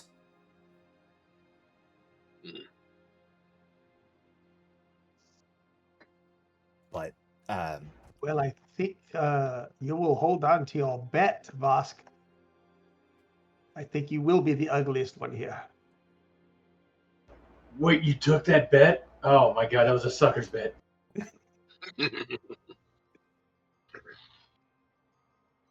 Humans in this cold likely hide their ugly behind their beards. I feel personally targeted. Judge a man by his beard. Whoa there. Hold up. Yeah. Pretty easy to sort of find a place to stable your horses. There look to be maybe some maybe more of a local militia than a direct guard, just people who have some weapons training to deal with any monsters in the vicinity, but if anything, they're probably more protected by Ordulf and his band of miscreants. So there's not a lot of people you see wandering around with weapons or anything. So no one really stops you as you guys enter the town. Seeing that there are already a large number of outsiders here, no one really immediately starts questioning who you are or your identity. There's probably just a quick assumption from these people that, oh, these are, late comers to this group of merchants. So come here, they'll join up, they'll sell some things, and they'll leave when the merchants leave. But it makes it pretty easy to blend in quickly for you all. Cool. Let's get all up in this. I guess we ride onwards towards it. Are they at the longhouse? Are they in kind of a square? Yeah, so most of the trading looks like it's being done sort of in the square, especially. With some other small stores here and there. The longhouse looks like it is open, smoke billowing from the inside, the smell of roasting meat and some herbs coming from within. Looks like if you're looking for a place to get some food. But even taking a quick look around, you see an inn or two, you see some warehouses off to the side. You see maybe what looks to be a hunting lodge. You see a smithy. So a variety of different buildings, but you guys could absolutely head over to wherever you would like and blend in. And what time of day did you say this was? It is mid-morning by the time you arrive, around, let's say, 11. So, Vosk, did you happen to get yourself a scarf?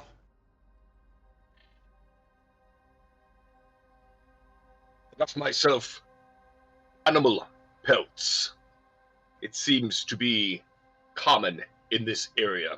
So kind of a hooded animal pelt. Yeah. We are merchants, no less, are we not?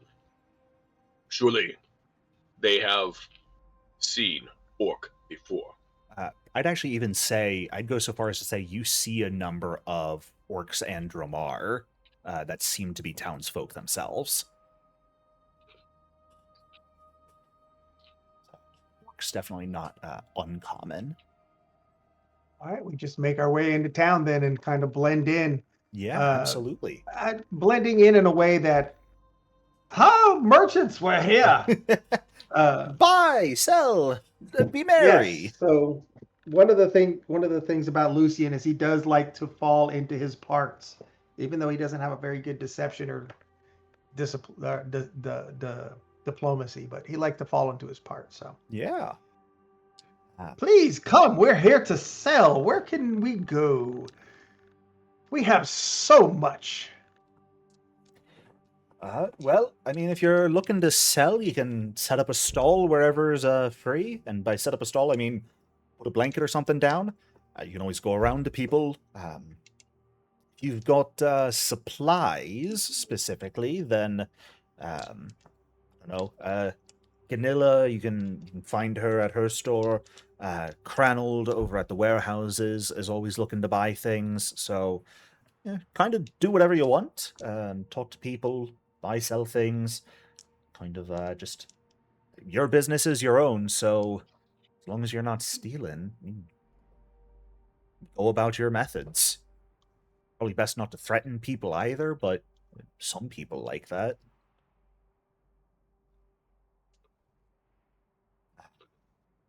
Looking at this from a mechanical perspective, who here is familiar with infiltration rules for Pathfinder? Yes, we have a certain amount of points that we got to build up with skill challenges. Yep.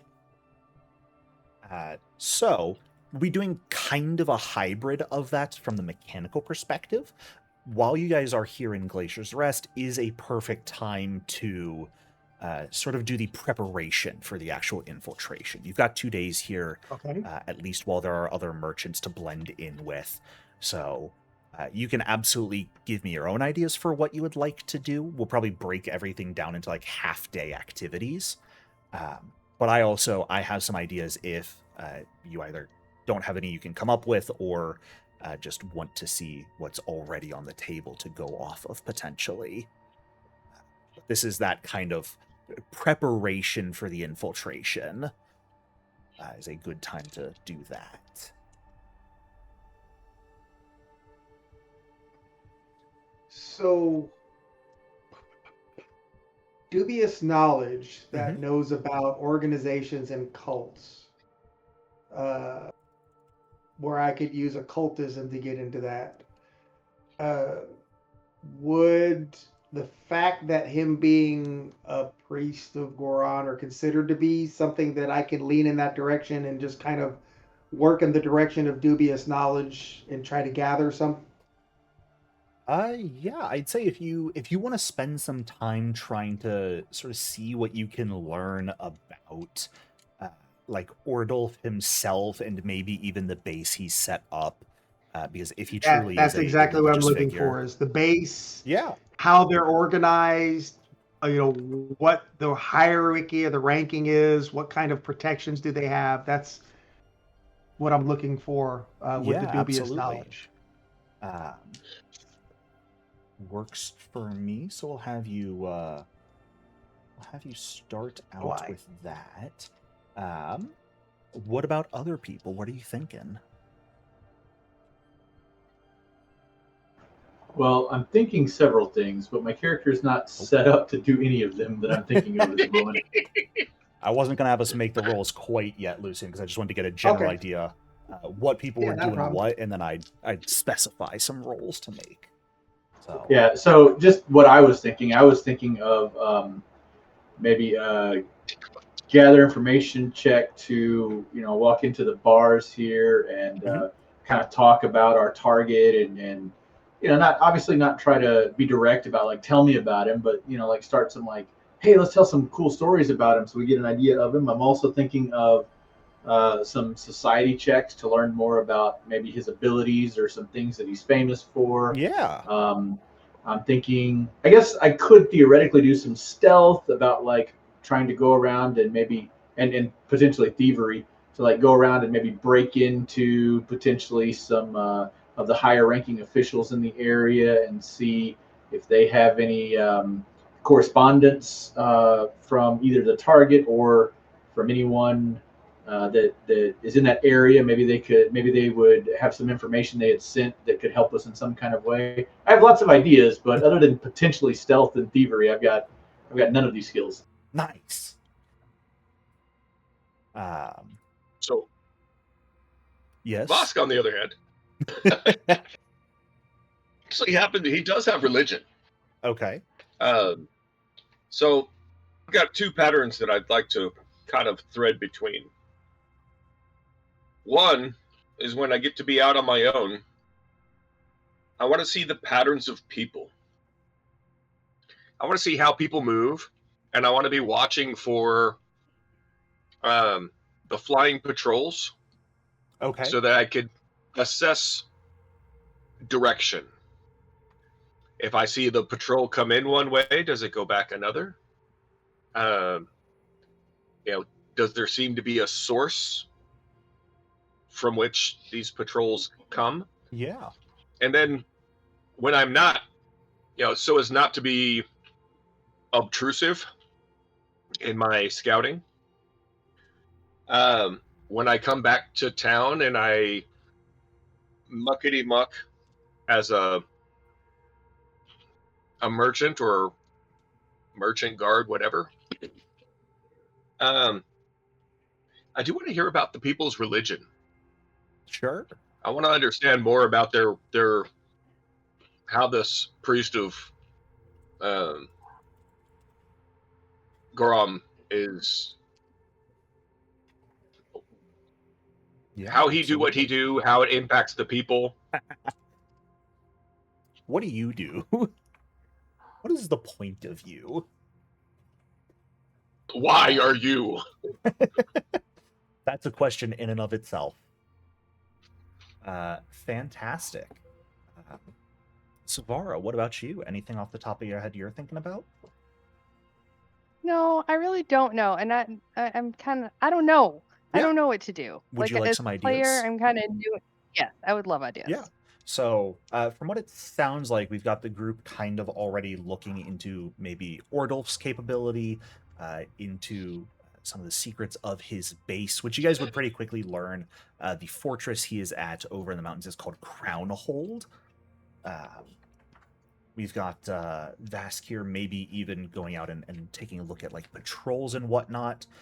So some other things you could potentially do. The very simple ones would be like try and orchestrate a distraction that'll happen while you're infiltrating. So you could build a bomb if you want. That'll go off and distract some people while you're infiltrating. You could also, the most general preparation activity we go is just a quote-unquote prepare tools, where you just kind of say, I'm developing this specialty single-use tool that will come in helpful when we're infiltrating. I'm not really going to specify what it is right now, but if I succeed during the infiltration, I can call and say, hey, remember that tool I made? I'm going to cash that in right now. This is what tool I made, and I want to be able to use it here. Okay, that's kind of cool. Yeah. You want to prepare a tool? Yes, I want to prepare a tool. Preparing a tool normally uses the crafting skill, unless you've got a good argument for another skill to use. Let me see if I'm any good at that. I hope you have another argument because you have a +0 crafting. I don't think crafting is your best okay. skill. No. So what were some of the other ideas then? Let's see. So you can always double up with other people because there's multiple things to learn. So looking at your skills right now, things like intimidation, stealth, warfare lore as well, those would be pretty suited to kind of following up with Malric and discovering specifically like Ordulf's capabilities in combat. If you're confident in your stealth and perception, you could also join Vask, kind of sneaking out into the frontier and trying to observe patrols and the situation of Crownhold itself. Well, and I have another idea because I didn't even think about warfare lore, is that if we can potentially find like some blueprints or even just a rough draft of what the fort looks like, you could even, well, not even just ways to get in, but you could say like, if I were in charge of the security here, like how would I do the patrols? Like where would I expect them to be at what times? Or where would I place the defenses and things like that so that we would know where to avoid and what kind of path to follow once we get in there. Or for that matter, people that are involved from Crownhold who come to town whom we might be able to use. Yeah. I like that first one of following up and looking for that weaknesses, their warfare weaknesses. Yeah, absolutely. Then I will ask you to give me a blind warfare lore check. Okay. Let's see, Lucian, kind of trying to rely on dubious knowledge will get a little interesting here because that mostly focuses on recalling knowledge, but we'll play around with it. Trying to understand a bit more about Crownhold itself, especially when it comes to the more religious side of things. I think I would push that more in like a society or a religion role. But if you've got a real good reason for how occultism would work instead, by all means.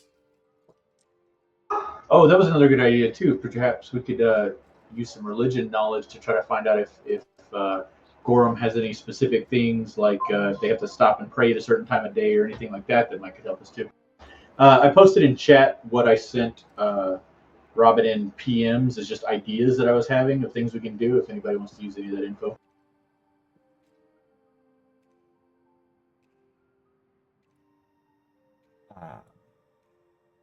Malric, did you wanted to focus on trying to learn more about Ordulf right now, if I'm remembering correctly? Well, so I was thinking potentially, but I don't think I'm going to have any good skills for that. So I think what I'm going to do is I'm just going to be the stealthy assassin. I'm going to try to break into some of the leadership houses and try to find some correspondence or things with like symbols that might seem important or something that so if I could disguise myself as them, if they have like some kind of special item, or if I can find something that might have a challenge password when we get there, looking for stuff like that in their house.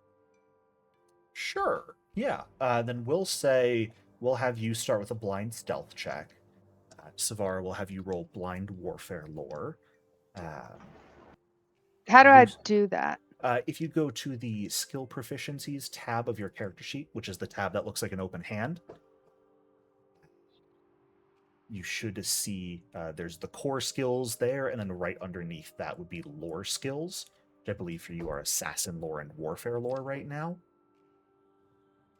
Click the die to roll, and in the little dialogue box that pops up before you hit the roll plus 20, just change the roll visibility from public as user to blind to game masters.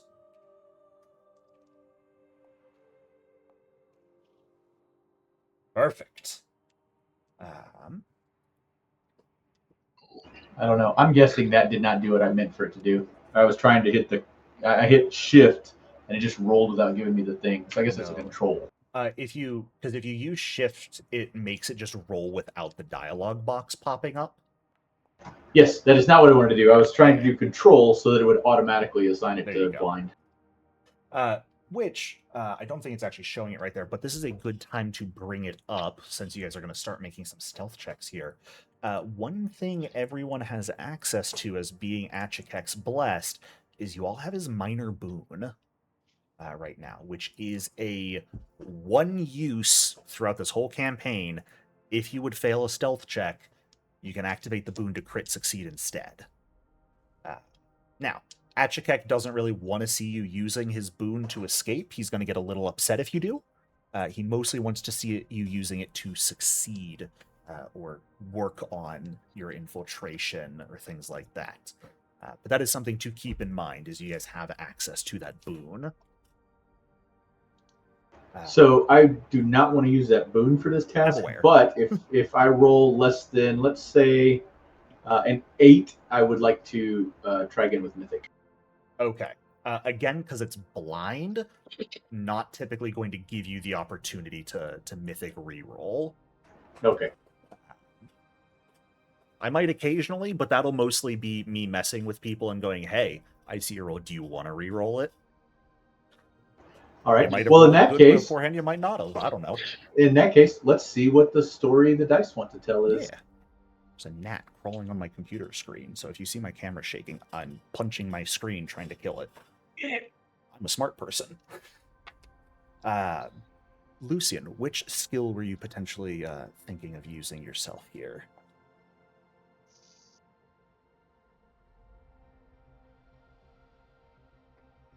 So my thoughts is probably religion would work better. I'm looking through all the occult stuff and it actually wouldn't do what I needed to do. Yeah, religion's going to be a little bit more useful in this case. Yeah, and the religion is going to, and honestly, I may wind up asking you because we do need somebody that does some of those skills. I may do a retrain for the next session. But for this session, I want to go with religion. Then what I want to know is again, the same thing that I was looking for before. The structure of their how he runs his fortress. Absolutely is what I'm trying to do and gather information. Again, playing the part of the merchant.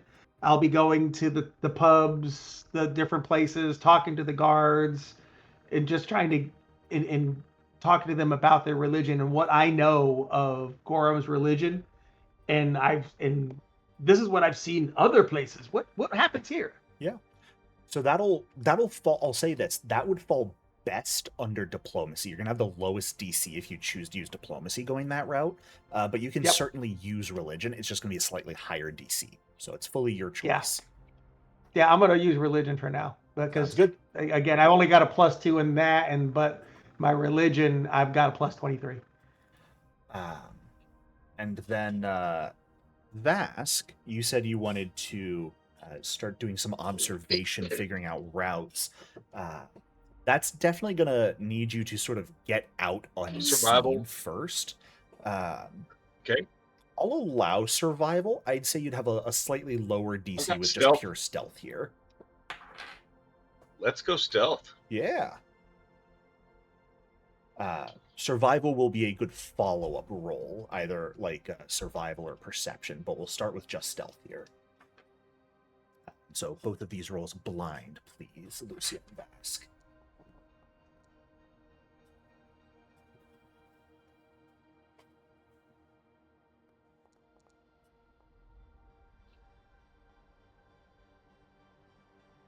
Okay, fantastic. Some good rolls all around. Going back to Savara here. Yeah, we'll start with you. As you sort of talk around to people, just like casually bringing up Ordulf, he is a known individual for sure here in town. He and his soldiers that live over in Crownhold really don't come to Glacier's Rest. It's more merchants come to Glacier's Rest, and then supplies get sent to Crownhold from here. So this town is very much under Ordulf's control, but you're not really sure whether it is fear or respect that causes the town to remain loyal to him in this case. However, Okay. there is an important piece of information you gather, which is that Ordulf has specifically is known as a high priest of Gorum and is said to have received a major boon from the war god.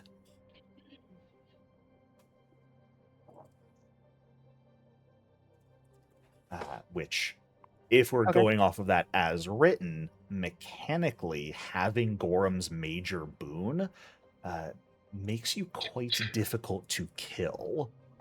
Anytime you would die, you won't until you've died about 4 times. Oh, It's our job to kill him, right?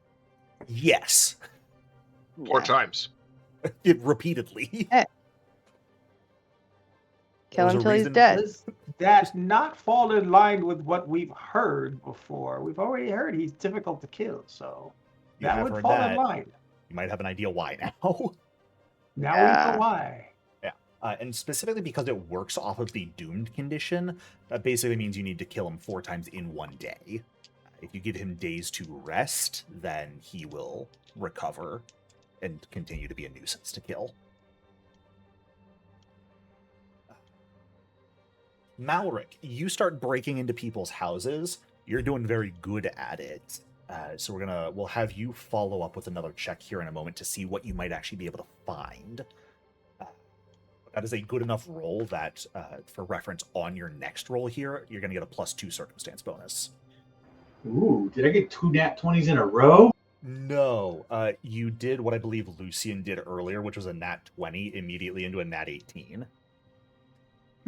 I'll take it. 1 blind, 1 public. Very cursed. Vask, similar to you, you succeeded your stealth check. You are in place for your next roll. You did not roll well enough to get a +2, though. Just a regular success for you. Got it. Lucian, I'll give you an interesting piece of information as well, kind of compounding on the blessing, the boon that Zavara was able to learn about. figuring out the organizational structure of Crownhold is going to be quite difficult without directly heading there or spending time observing it. Townsfolk don't really know. They don't go there very frequently, and when they do, they're just delivering supplies. However, it is said by the townsfolk that alongside the boon, Ordulf has Gorum's favor in such a way that Crownhold is protected and bolstered for those working in it. Mechanically speaking, Crownhold is under the effects of a 7th rank consecrate ritual. But working a little bit differently from normal consecrate, it covers the entire region of Crownhold. However, you do hear one neat little tidbit. The focal point of the ritual, and thus a point that you would need to reach if you want to try and dispel this consecrate, is located in Ordulf's bedroom. But mechanically speaking, what a consecrate ritual means in that location is that anyone in Crownhold who worships Gorum is going to have a +1 status bonus on effectively every die roll they make. And because infiltrating for an assassination is anathema to Gorum, specifically his anathema of winning a battle through underhanded means, all of you will effectively be operating at a -1 to all of your die rolls while in Crownhold.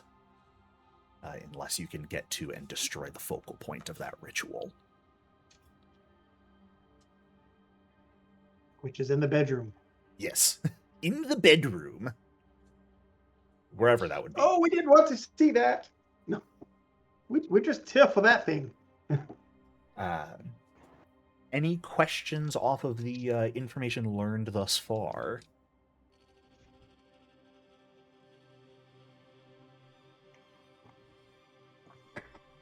Fantastic. No Oh, yes. questions. Yeah, I'm just trying to think of if there's some way to, instead of destroy the consecrate, to negate it. Like, is there some kind of deconsecrate something that we could have on us? Or it would effectively just be dispelling it. There wouldn't really be a way to, like, hide yourself from the effects while it is still active. So, if you were to get to it and try and dispel it, it would be very clear to everyone that the effect no longer exists.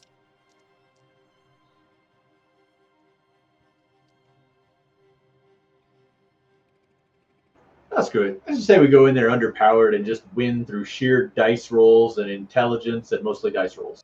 Well, so here's the opposite thing. You guys would specifically be operating under the penalty because of your actions specifically being anathema to Gorum. Sneaking in, infiltrating, and assassination is considered underhanded means.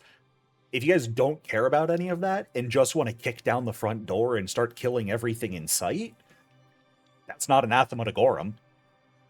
Oh, that's true. We could try to figure out a way to challenge him to some kind of fight and just beat him straight up.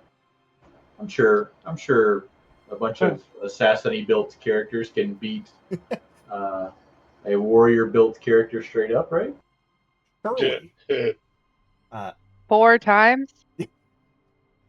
What I will also say mechanically, the benefit of doing an infiltration and getting enough infiltration points for doing it, if you guys can reach a certain threshold of points, you'll basically get to determine the where and when of when the assassination will take place. Yeah.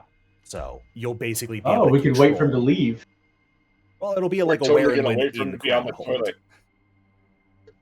toilet. Maybe outside in the tundra, but you'll basically be able to determine, I want him to show up like in this specific area around this time, and you can lie in ambush. I'll allow you to pre-buff in that moment. Shocking. And do what you do best.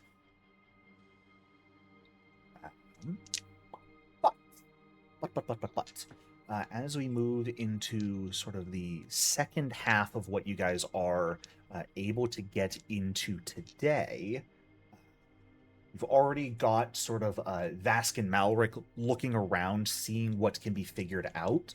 So I'm going to ask both of you. You can give me perception or survival would really be best. I'd also say like architecture lore, scouting lore, warfare lore, if you have any of those, would be useful as well. Well, out of all those, it's definitely going to be perception. Sounds good. These are, of course, still blind, and Malric, you've got the +2 Circ bonus.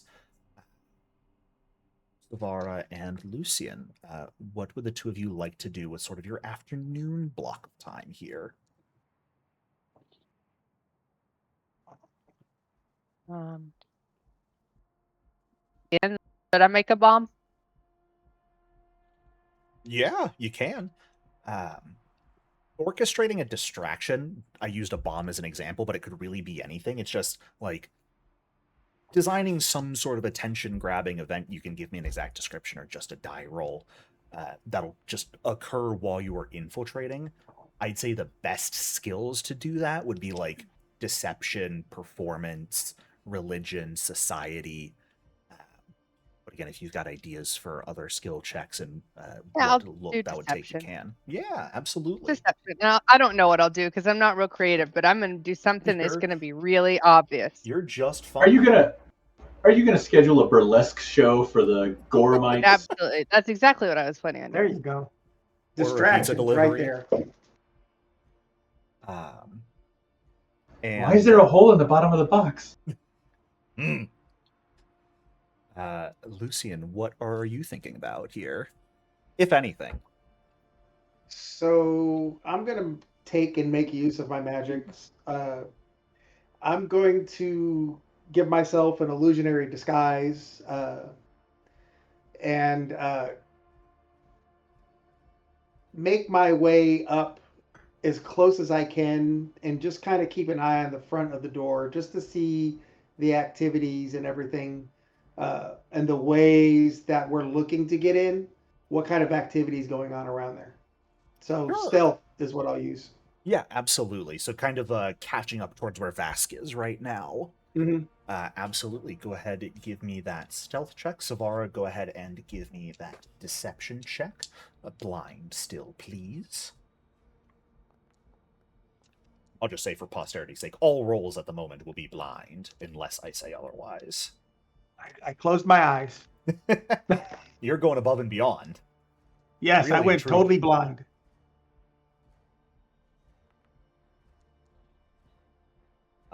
Some phenomenal rolls, people. Yes, Crown Hold Chipotle. Let's see here.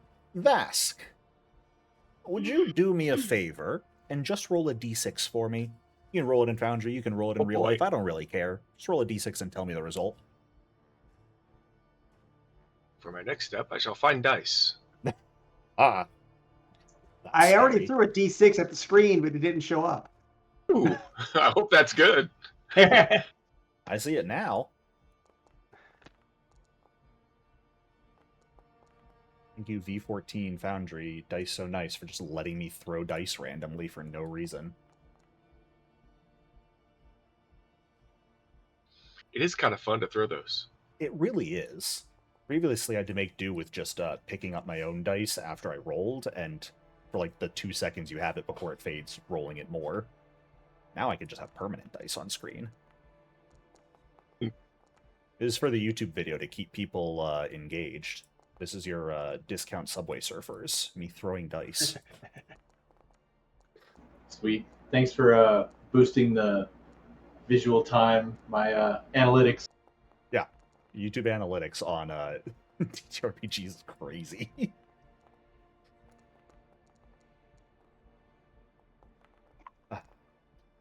What's the die roll, Vask? Surely you have dice right next to you. Oh, it didn't do it? I threw a die out there. I must have done it wrong. Oh, that was you. I'm sorry. I thought that was someone else. I'm blind. I was just rolling it. You rolled a 6. Fantastic. Yes. Then one more roll I'm going to ask you of here. Can you give me just a recall knowledge? your characters. I want to see how well you understand what it is you see. Pookie, where do I find recall knowledge? If you have your token selected, don't open up your character sheet. You want the basic action macros at the bottom of your screen on your Number 2. hotbar. It's in the 2 slot. In the bottom, yeah. Was that just for Vask, or was that for both of us? Just for Vask right now. I think for you, Vask, recall knowledge should be like midway through the 4th column, because it's all.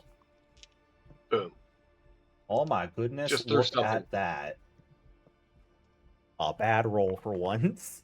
Wow. You're welcome. Yeah. I will say, the large bird you saw earlier, you see another one as you are sort of watching Crownhold, which Crownhold itself is roughly like a 3-tiered keep set into the mountainside. Specifically, looks to be of Dwarven make, I'll say that. Dwarven architecture, nice and easy to identify. From the top of the keep itself, occasionally during the afternoon as you are watching it, you see that one of those giant white-gray owl-looking birds fly from the top of the keep, swoop down around the area, like grab an elk or a yak here and there, and then return with its prey. Unfortunately, at the moment, you don't exactly recognize what creature that is, but you saw it being rided or rode earlier this morning when you first arrived, and it seems like they perhaps nest at the top of the keep.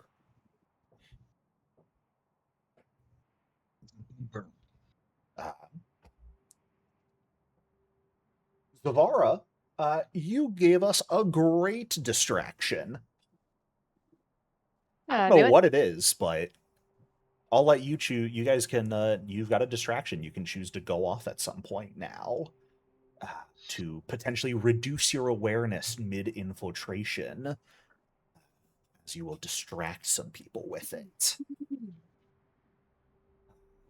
Lucian, you are absolutely in the midst of approaching, sort of, as the sun is setting at this point, Vask packs it up and maybe begins heading back. And as Vask is thinking of continuing to watch into tomorrow, but you make your way here out into the tundra, unseen by any guards or patrols, getting as close as you comfortably can to Crownhold to be able to study it.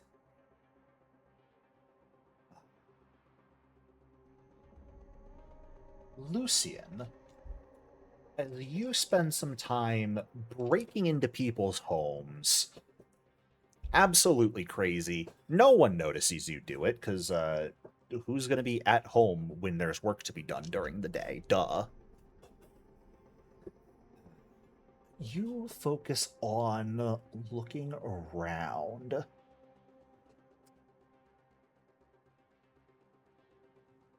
As far as you can tell, there's not really any, like, town leadership, quote-unquote, because the town is kind of just under the control of Ordulf, who lives over in Crownhold. But there are still a number of the more influential people here. There is there's an innkeeper here by the name of Gundar Icebreaker, who's pretty well known. There's actually a high-class hunting lodge here in Glacier's Rest.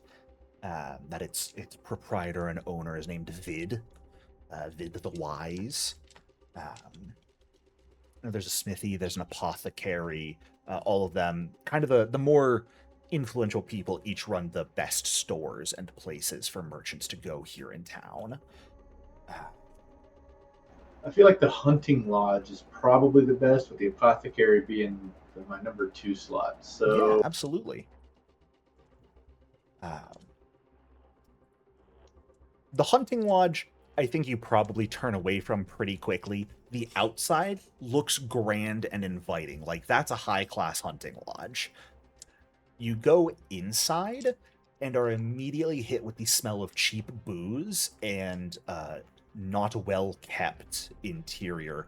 It looks like this place has very much been turned into like a shadier, more rundown inn on the interior. Probably like you slip in through a side door to start getting a look, and as you walk in, keeping out of sight, you hear the sound of punches being thrown out in the tap room. I mean, isn't that what Gorumites just do? Like that's like praying, right? Bar fights as prayer, kinda. I know that's what I rednecks do for religious experience. Get out to the bar, get into a fight, tip some cows. Yeah. My cousin used to invite me every week. You don't even find like any nice inn rooms here, but you see there's linens kept off to the side that are definitely stained and probably are just thrown out on the floor for people who need a place to sleep, don't want to go home at night. Very much kind of the seedier bar in town, contrary to its exterior appearance. All right. Well, certainly this guy at least makes occasional trips to the apothecary or sends his people there, right? So let's try that then. Yeah. I mean, Vid himself is a like human male. He's got kind of got that air of a has-been hunter. He's got a little bit of a pot belly of someone who's let himself go. But even when you look in his office, you see probably what was his favorite longbow up on the wall. There's like an elk head mounted nearby. I'm sure he was a great hunter before he took an arrow to the knee.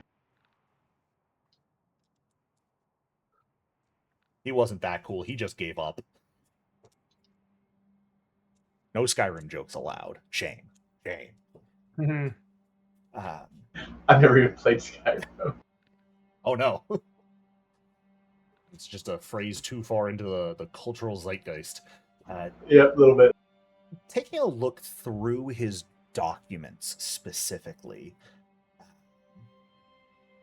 you see there's a number of letter drafts addressed to Ordulf that proclaim the ease with which a Linorm could be hunted.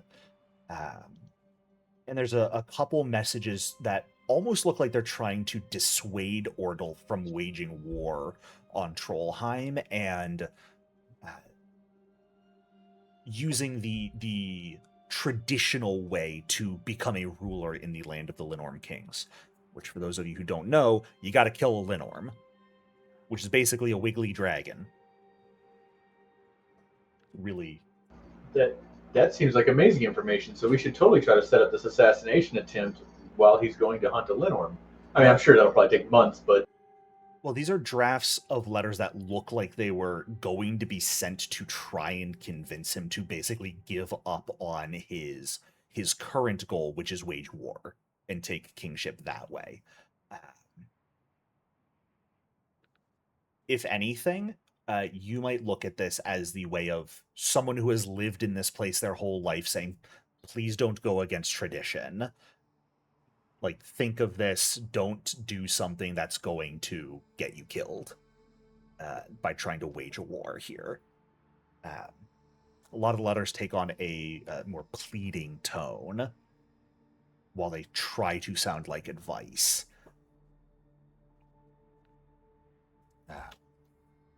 Whether he sent a final letter or not, who knows? He's still alive, so use that to your knowledge. There is one piece of information you find, though, in one of those letter drafts as well, that just says, the spare key you gave to me, I've hidden in one of the warehouses. All right. Well, I guess we know where we're going when we have some spare time. Yeah. Yeah. Fantastic. mechanically, that kind of brings us to the end of our first infiltration day here. But of course, you guys could come together, share information, chat. Is there anything you guys would like to do, say to one another, still just do in town as the day winds down? Well, I would like to say to Mark, who is not here, hey, this guy's still alive, and he sent all these letters. Maybe you could talk to him um, about your concern of potentially attacking Trollhound. You've heard some or Trollheim. You've heard some rumors and things, and we should talk him into doing something else, and maybe get him drunk first and let him tell you whether he's already tried that and how that went. Mr. Diplomacy. Yeah, absolutely. That could be an option. And then I don't know if anybody ever read the chat, but I do love the idea I thought of after it was too late of trying to infiltrate the cooking portion of like the kitchen and poison their food so that we can assassinate him while he's on the crapper. Yeah, I did see that. I read that. I think that kind of fits for the distraction, right? I guess that would be a distraction. Yeah, you know what? That could be a distraction. Poisoned food. That is a great option. Anyone else have things they'd like to do or say in the evening? Lucian, I know we've kind of got you vaguely out in the wilderness, but we'll also say you're here in town if there's things you would like to do. Make time a little wonky here. Vask, were you about to say something? Definitely brief everybody on the details of the keep.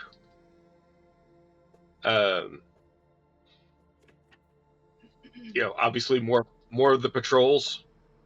Probably something we want to steer away from, considering these things are big enough to snatch elk.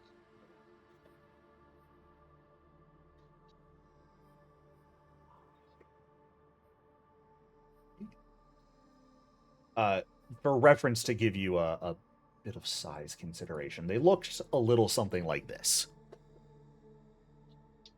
Oh, that's cute. That's huge. It's very big.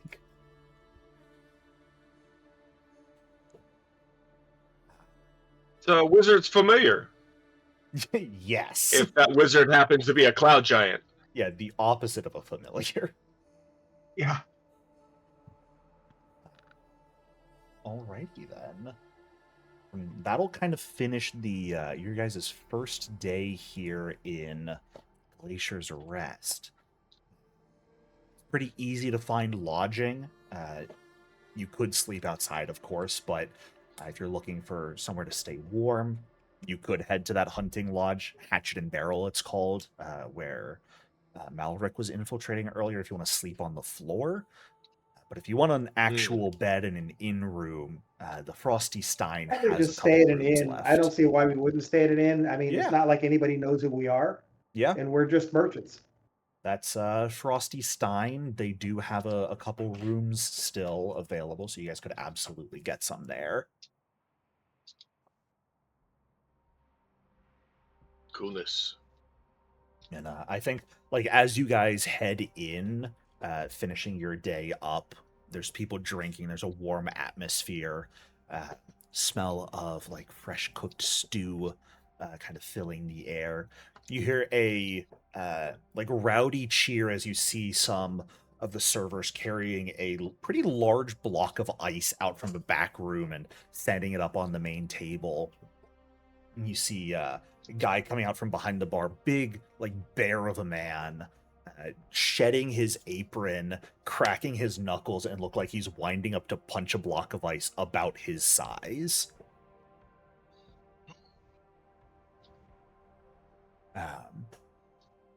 Which he absolutely does. You watch him, one big wind-up, throws a haymaker forward and shatters this block of ice, much to the cheers of the somewhat drunk merchants.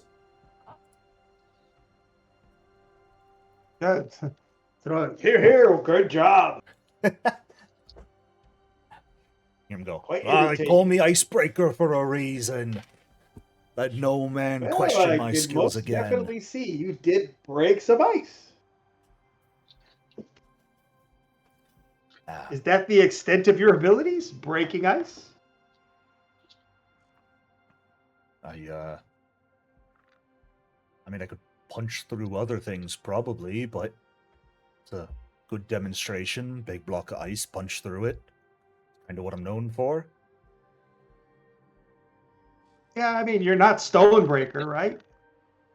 No, I'm not. I'm Icebreaker. That's me, Gundar Icebreaker. They I call me Gundar heard- Stonebreaker. I heard Icebreaker and just assumed you were really good at small talk. He takes like a hot minute where you can see the gears turning in his head. Aha! That's a good one. No, if they if they named me based off of how I talked, actually, they'd call me Gundar Woodchipper, because I like to talk. You seem extremely intelligent for those of your kind. I can't tell if I should be insulted or not. He is just a human. He's just a guy. Yep. That's the way I meant it. Are you and I not? Never mind. Are you all, I tell you what, just have a drink on me. How's that? Why would he want to take a drink off of you? Have the drink from a shot glass. It's much tastier that way. I mean, if you want to buy a drink, you can. I can give myself a free drink whenever I want. I am the proprietor of this establishment. Yes, but think about it. I'm buying it. So you're actually making coin while also getting to drink it. On him. We'll go But with preferably in a shot glass. I'm not going to drink off of him. I'm not Gundar Mouth Drinker or whatever. I'm Gundar Icebreaker. Are you all here looking for rooms, food, drink? Yeah, we need a place to stay. We're here traveling Fantastic. merchants. We came up from Trollheim. I got 3 rooms left. How many of them do you want? How about 3? Sure. Works for me.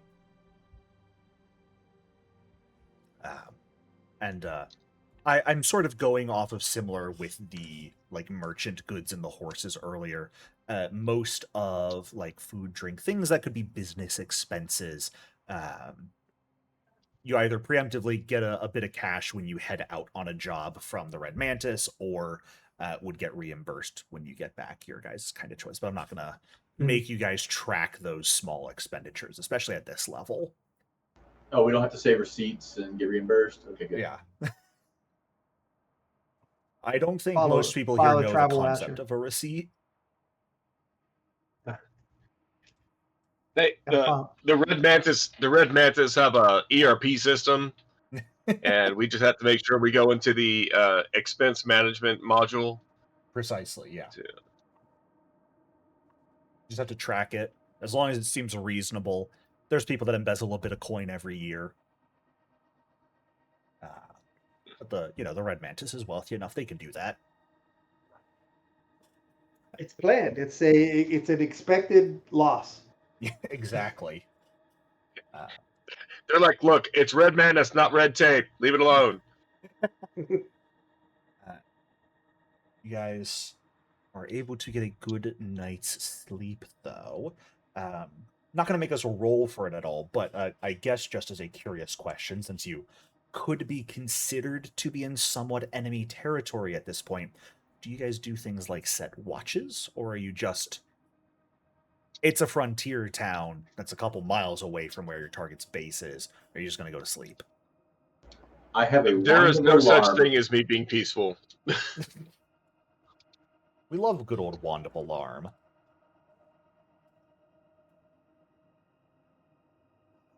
Yeah, that would absolutely help ward one of the rooms for you guys. So again, not asking for any rolls on it, but just curious how you guys sort of treat being in what could be considered enemy territory. So I would imagine Be that paranoia. Fair. my familiar doesn't really need sleep, being that it's shadow, so it just keeps watch over me. Sure. I don't generally worry about when I sleep, just because I know that Blight's keeping an eye on me.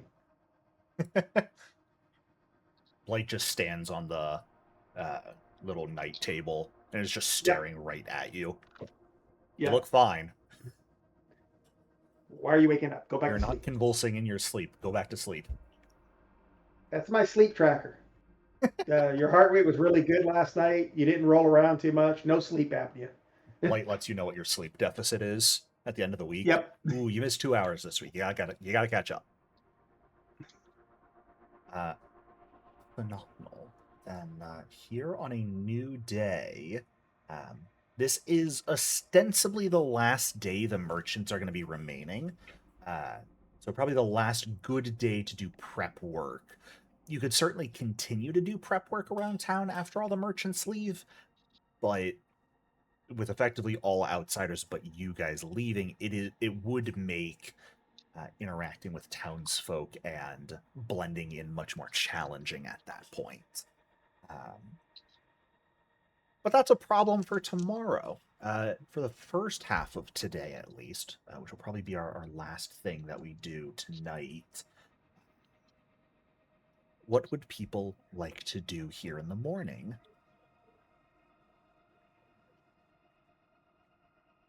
I mean, I assume you're looking for after we get breakfast kind of info, not like Yeah. So we do need to go check that warehouse to try to find that key for sure. Yeah. Agreed. So at this point, we're just going to make our way to the warehouse. What we'll do is, get up, gear up. What do we need? Throw it up under our cloaks. Sure. I'd And say let Icebreaker know. Hey, good night's rest, Icebreaker. Good place you got here. hey, Keep thank the you. rooms for us. I'll see you again tonight, I assume, Yeah, unless we'll be you're back heading out tonight. early. No, we still got some trade to do. Cool. Yeah. Send you off with everyone else tomorrow then. You do have a place to stable the horses. Yeah, just right outside. Good. Hey, here's a thought. Maybe we should add actually trading. Somebody maybe should actually trade to keep up the ruse. Yeah, I don't think we've done that yet. Oh, we did. We for ourselves. Oh, that's true. I guess but we only traded money. Yeah. Have deception. No, I guess we could trade a little, like a few items. I'd say, you guys could, if you don't want to cut into your prep time, I'd say you can pretty easily be doing some bartering, some trading, and buying and selling here just to blend in, like when you're sharing information, when you are heading out and coming back from the different little prep work you're doing, just to keep the ruse up. If someone would like to spend a full shift of time here doing it, you absolutely may.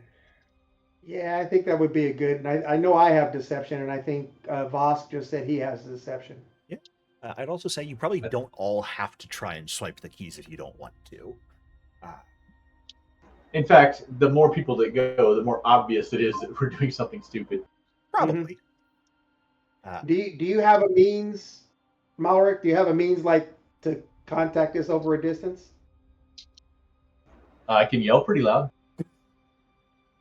Hello. But just FYI, we all have deception. I think it's hilarious that Lucian and Vask are the two lowest in the deception category.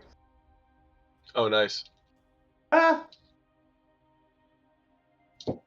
I just think it's hilarious. He's like, yeah, we've got deception. We can do this deception. Yeah. Yeah, we all do. Yeah, we all have stealth. We all have deception. That's an assassin mandate. Actually, we're all master in stealth. That's great. I have athletics. I can flex. Yeah, you can flex really well, in fact. Better than anybody else here. I do think I'm probably going to say the best skill for trying to swipe keys would be thievery. So you guys can use that to Yes. determine who you think Yeah. would like to do that. Well, Have so a I mean, 20. Delirian is obviously the best, but he's not here. Guess who's second best? Oh, that's right, your cleric. Your cleric is the second best at Nice. opening locks and disabling traps. It's amazing.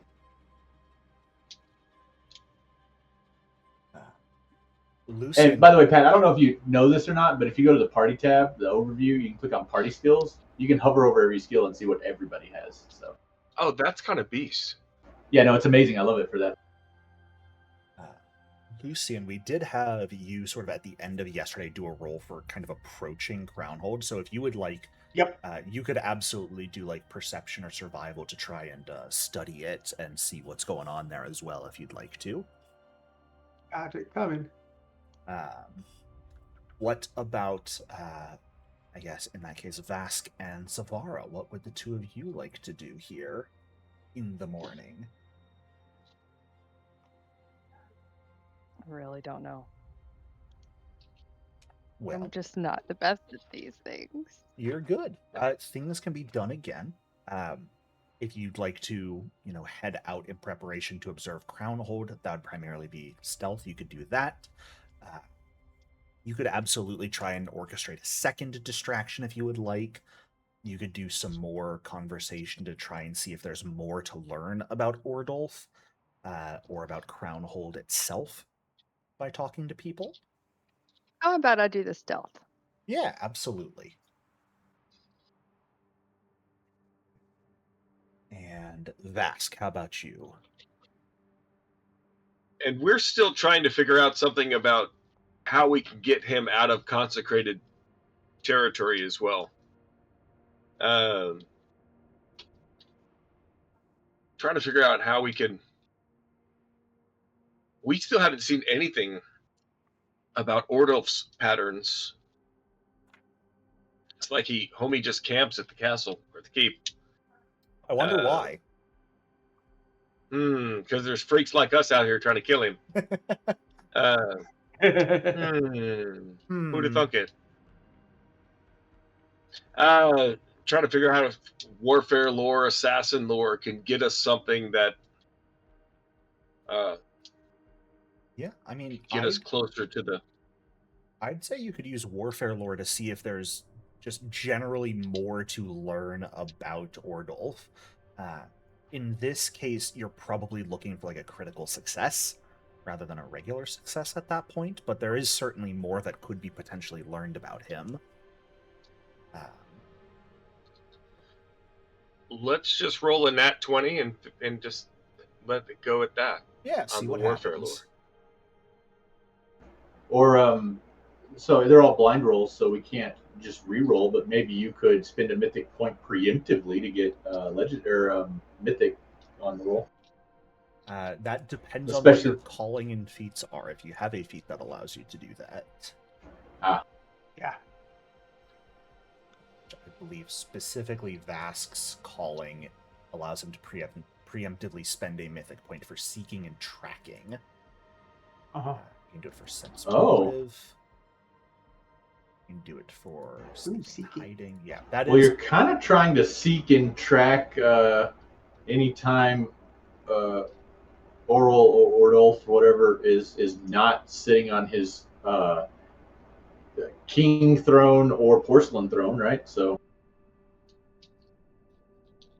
I'm going to catch him on the porcelain throne. Well, that was my plan. Yes, that was my Game original. of Thrones.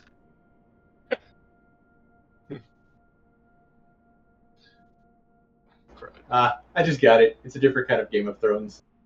I'm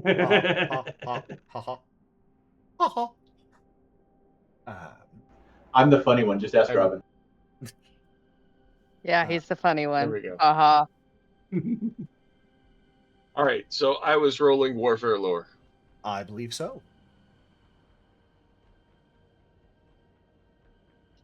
And Malric, did you want to try and swipe keys? Did you want to try and do something else?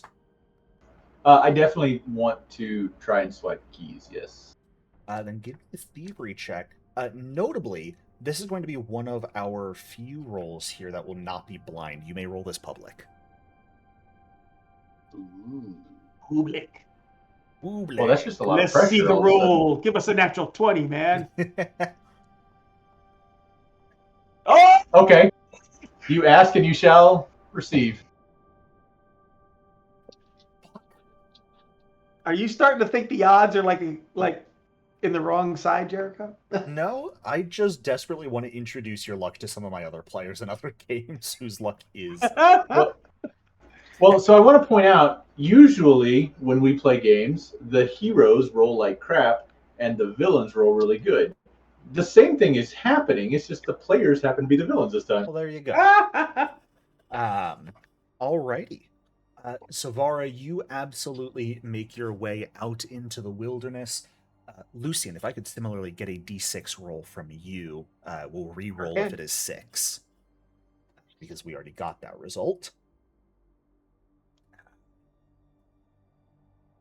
Vask, I think on your roll, what you would generally learn from talking to people is not much more about Ordulf himself, but there is some conversation that apparently leaders of different sort of outcast factions here in Hagreach have been spotted recently heading to Crownhold. It's like different Adlet tribe leaders, some like a brief mention of maybe a Yeti heading there. It's not certain. But it looks like Ordulf has been perhaps meeting with the leaders of other factions in the area.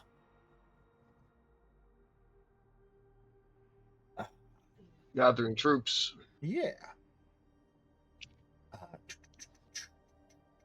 Again, that falls in line very much so with the fact that he was planning on sieging Trollheim.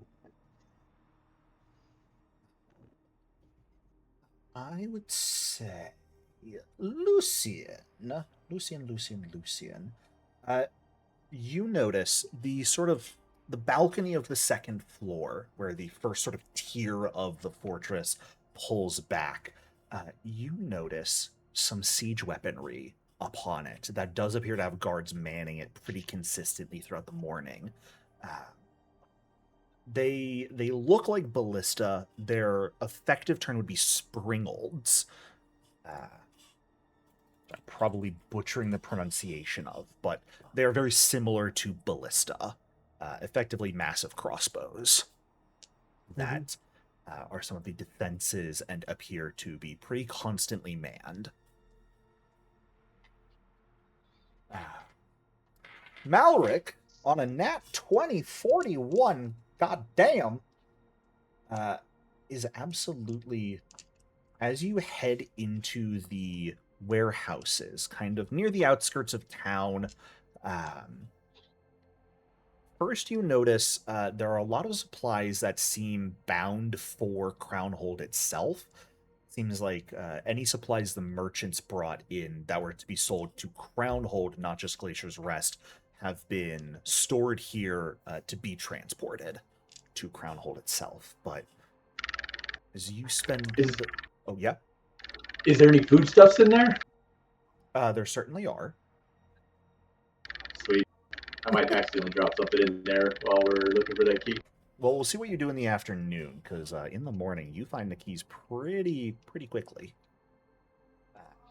Spending a bit of time finding your way into the offices here. They're not even really hidden. They're just kind of in a locked drawer. But you find 2 keys in particular. Both of them have... they don't have any tags on them, so to speak, but they're these older iron keys, specifically. One of them looks pretty normal. It's kind of your normal toothed key that looks like it could go to just about any door. The other one looks a bit more intricate. Its teeth are more... trying to figure out how to describe this. I'm not good with words. the teeth are almost in a cylindrical shape rather than just a straight line. So it looks like it's for a pretty unique type of lock.